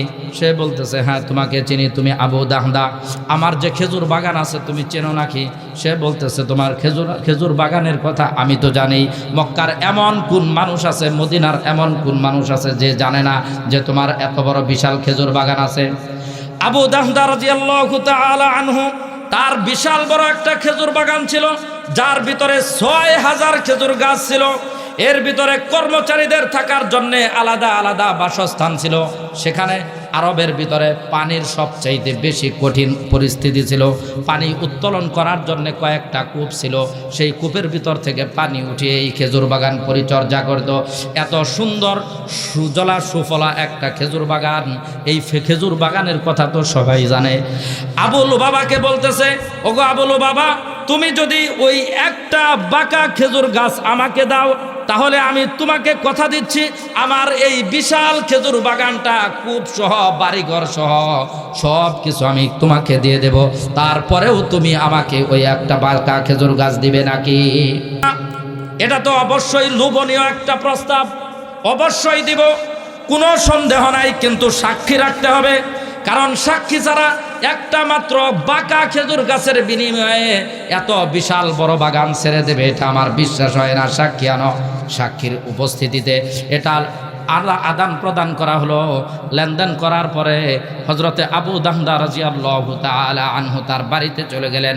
বাড়িতে গিয়ে বাড়ির বাহির থেকে তার স্ত্রীকে ডাক দিয়ে বলতেছেন, ওগো উম্মে দাহদা, তাড়াতাড়ি আমাদের সন্তানদেরকে নিয়ে বাড়ি থেকে বের হয়ে আসো। তিনি বলতেছেন, স্বামী হে, এটা আপনার বাড়ি, আমি আপনার স্ত্রী, আমাদের দুইজন মাত্র সন্তান, তারাও একেবারে ছোট ছোট। এই বাড়িতে আসতে আপনার তো কোনো অনুমতির প্রয়োজন নাই। আমাদের সন্তানরাও বড় হয় নাই যে তাদেরকে দেখে আমাদের সতর্ক হতে হবে। অতএব ওগো স্বামী, আপনি নির্দ্বিধায় বাড়ির ভিতরে চলে আসেন। স্বামী বলতেছেন, না না, এই ঘরের মালিক আমরা আর নাই, এই ঘরের এই জমির মালিক আমরা আর নাই, এই বাগানের মালিক আমরা আর নাই, এই বাগান আমরা বিক্রি করে ফেলেছি। তুমি বাড়ি থেকে বের হয়ে আসো আমাদের সন্তানদেরকে নিয়ে। এই বাড়ির ভিতর থেকে একটা জিনিসও বের করবে না, সব বিক্রি করে দিয়েছে। স্ত্রী কোনো কথা না বলে গেটের বাইরে চলে আসলেন।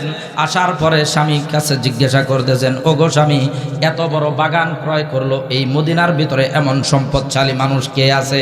তিনি বলতেছেন, ওগো স্ত্রী, রাসূল সাল্লাল্লাহু আলাইহি ওয়াসাল্লাম আজকে সুসংবাদ দিয়েছেন, ওই যে একটা বাঁকা খেজুর গাছ আছে অমুক জায়গায়, ওই বাঁকা খেজুর গাছটা ক্রয় করে যে ব্যক্তি এই এতিম বাচ্চাকে দিতে পারবে, আল্লাহ পাক রব্বুল আলামিন ওই ব্যক্তির জন্য জান্নাতের ভিতরে একটা খেজুর গাছ দান করবেন। ওগো স্ত্রী, আমার এই বিশাল বাগানকে আমি একটা জান্নাতের খেজুর গাছের বিনিময়ে বিক্রি করে দিয়েছি। স্ত্রী বলতেছেন, ওগো স্বামী হে, আপনি বড় উত্তম ক্রয় বিক্রয় করেছেন, এর চাইতে উত্তম ক্রয় বিক্রয় আর হতে পারে না। আল্লাহর রসুল যেখানে ওয়াদা দিয়েছেন, এর চাইতে শ্রেষ্ঠ ওয়াদা আর হতে পারে না। আল্লাহর রসুল যেখানে কথা দিয়েছেন, এর চাইতে উত্তম কথা আর হতে পারে না। ওগো স্বামী হে, সেই জান্নাতের খেজুর গাছ যখন আপনি ভোগ করবেন, সেখানে আমাকেও একটু ভোগ করার সুযোগ দিবেন কিনা? স্ত্রী একবারের জন্যও বলতেছে না যে এটা আপনি কি করলেন, এত বড় বিশাল বাগান দিয়ে দিবেন তাই বলে। আর আমাদের অবস্থা হইলে পিঠায় আর সোজা করে হলাইয়া দেব, দেন জানি খালি। এরপরে আবু দাহদা রাদিয়াল্লাহু তাআলা আনহুর স্ত্রী সন্তান যখন বের হয়ে আসলেন বাড়ির থেকে, তার সন্তানদের হাতে যেহেতু ছোট্ট মানুষ ছিলেন, ওরা আসার সময় গাছের নিচে কয়েকটা খেজুর দেখে দুই বাচ্চা দুই হাত দিয়ে এইভাবে কুড়ায়া নিছেন। আবু দাহদা রাদিয়াল্লাহু তাআলা আনহু সন্তানদের হাত থেকে খেজুরগুলো কেড়ে নিয়েছেন। কেড়ে নিয়ে বলতেছেন, ওগো বাবা, এই তুচ্ছ খেজুর আমরা আর খাবো না, আমরা আল্লাহর কাছ থেকে জান্নাতের ভিতরে উত্তম খেজুর খাবো, দুনিয়ার এই তুচ্ছ খেজুর আমরা আর একবারের জন্যও খাবো না। স্ত্রী সন্তান নিয়ে নবীজির কাছে গেলেন। নবীজির কাছে গিয়ে বলতেছেন, ইয়া রাসূলুল্লাহ সাল্লাল্লাহু আলাইহি ওয়াসাল্লাম, দুনিয়াতে বাহ্যিক সম্পদ বলতে আমার যা ছিল সব কিছুর বিনিময়ে আমি ওই বাঁকা খেজুর গাছটা ক্রয় করে নিয়েছি। ইয়া রাসূলুল্লাহ, ওই বাঁকা খেজুর গাছটা এতিম সন্তানকে দিয়ে দেন। আর ওগো নবীজি, আপনি আমাকে একটু সুসংবাদ শোনায় দেন, জান্নাতের সেই খেজুর গাছটাকে আল্লাহ আমাকে দিবেন কিনা? নবীজি আসমানের দিকে তাকায় বলতেছেন, হে উপস্থিত সাহাবীরা, জেনে রাখো, আমি সাক্ষ্য দিয়ে বলতেছি, তোমাদেরকে সাক্ষ্য রেখে বলতেছি, আল্লাহর কসম করে বলতেছি, এই যে জান্নাতের ভিতরে একটা খেজুর গাছ নয়, দুইটা খেজুর গাছ নয়, তিনটা খেজুর গাছ নয়, একটা দুইটা তিনটা চারটা পাঁচটা এইরকম নয়, শত শত নয়, হাজার হাজার নয়, বরং অসংখ্য অগণিত খেজুর গাছকে আল্লাহ পাক রব্বুল আলামিন জান্নাতের হুর গিলমান দ্বারা আবু দাহদার জন্যে পরিচর্যা করতেছেন। ওগো আবু দাহদা, সুসংবাদ গ্রহণ করো, আল্লাহ পাক রব্বুল আলামিন দুনিয়াতে তুমি যা কিছু বিসর্জন দিয়েছো এর চাইতেও উত্তম বস্তু তোমাকে জান্নাতের ভিতরে দান করবেন। রাসূলুল্লাহ সাল্লাল্লাহু আলাইহি ওয়াসাল্লাম আবু দাহদা রাদিয়াল্লাহু তাআলা আনহুকে কুরআনের আয়াত শোনায়া সুসংবাদ দিলেন, মান জাআ বিল হাসানাতি ফালাহু আশরু আমসালিহা। হে আমার সাহাবীরা, শুনে রাখো, তোমরা যদি আল্লাহর জন্য, আল্লাহকে সন্তুষ্ট করার জন্য একটা মাত্র ভালো কাজ করো, তাহলে আল্লাহ তাআলা তোমাদেরকে এর বিনিময়ে কমপক্ষে 10টা হাসানা দান করবেন। এক হাসানার বরাবর হলো 10টা নেকি। অর্থাৎ একটা ভালো কাজ যদি কোনো ব্যক্তি করে, তাহলে আল্লাহ পাক রব্বুল আলামিন তাকে কমপক্ষে 100 ভালো কাজ করার সওয়াব দান করবেন। তাহলে এই আয়াত থেকে, এই ঘটনার থেকে আমি এটা নিশ্চিত করে বলতে পারি, এই যে আল্লাহর ঘর, এই ঘরটা অনেক দিন যাবৎ ভেঙে রেখে দিয়েছে। এই ঘরের কাজ করার জন্য যদি আপনারা আল্লাহর সন্তুষ্টির জন্য খরচ করতে পারেন, 1 টাকা দান করলে আল্লাহ তাআলা এর বিনিময়ে কমপক্ষে 100 টাকা দান করার সওয়াব দান করবেন। এখন আপনারা কি আপনাদের সামর্থ্য অনুযায়ী দিতে রাজি আছেন না নাই? এখন মাঝখানে আমি আপনাদেরকে একটা কথা বলে রাখি, বিভিন্ন জায়গায় যে সমস্যা দেখি সেটা হলো টাকা পয়সা চাইলেই মানুষ উঠা শুরু করে, টাকা পয়সা চাইলেই উঠা শুরু করে। আপনাদের কাছে অনুরোধ করব, কেউ টাকা না দিলে তার কাছ থেকে জোর করে নেওয়া হবে না। অতএব এখান থেকে উঠাউঠি করবেন না। যদি উঠে যান, আমি কিন্তু চিনি সবাইকে, একবারে ডাইরেক্ট নাম ধরে জরিমানা ধরবো, একবারে নাম ধরে জরিমানা আদায় করবো।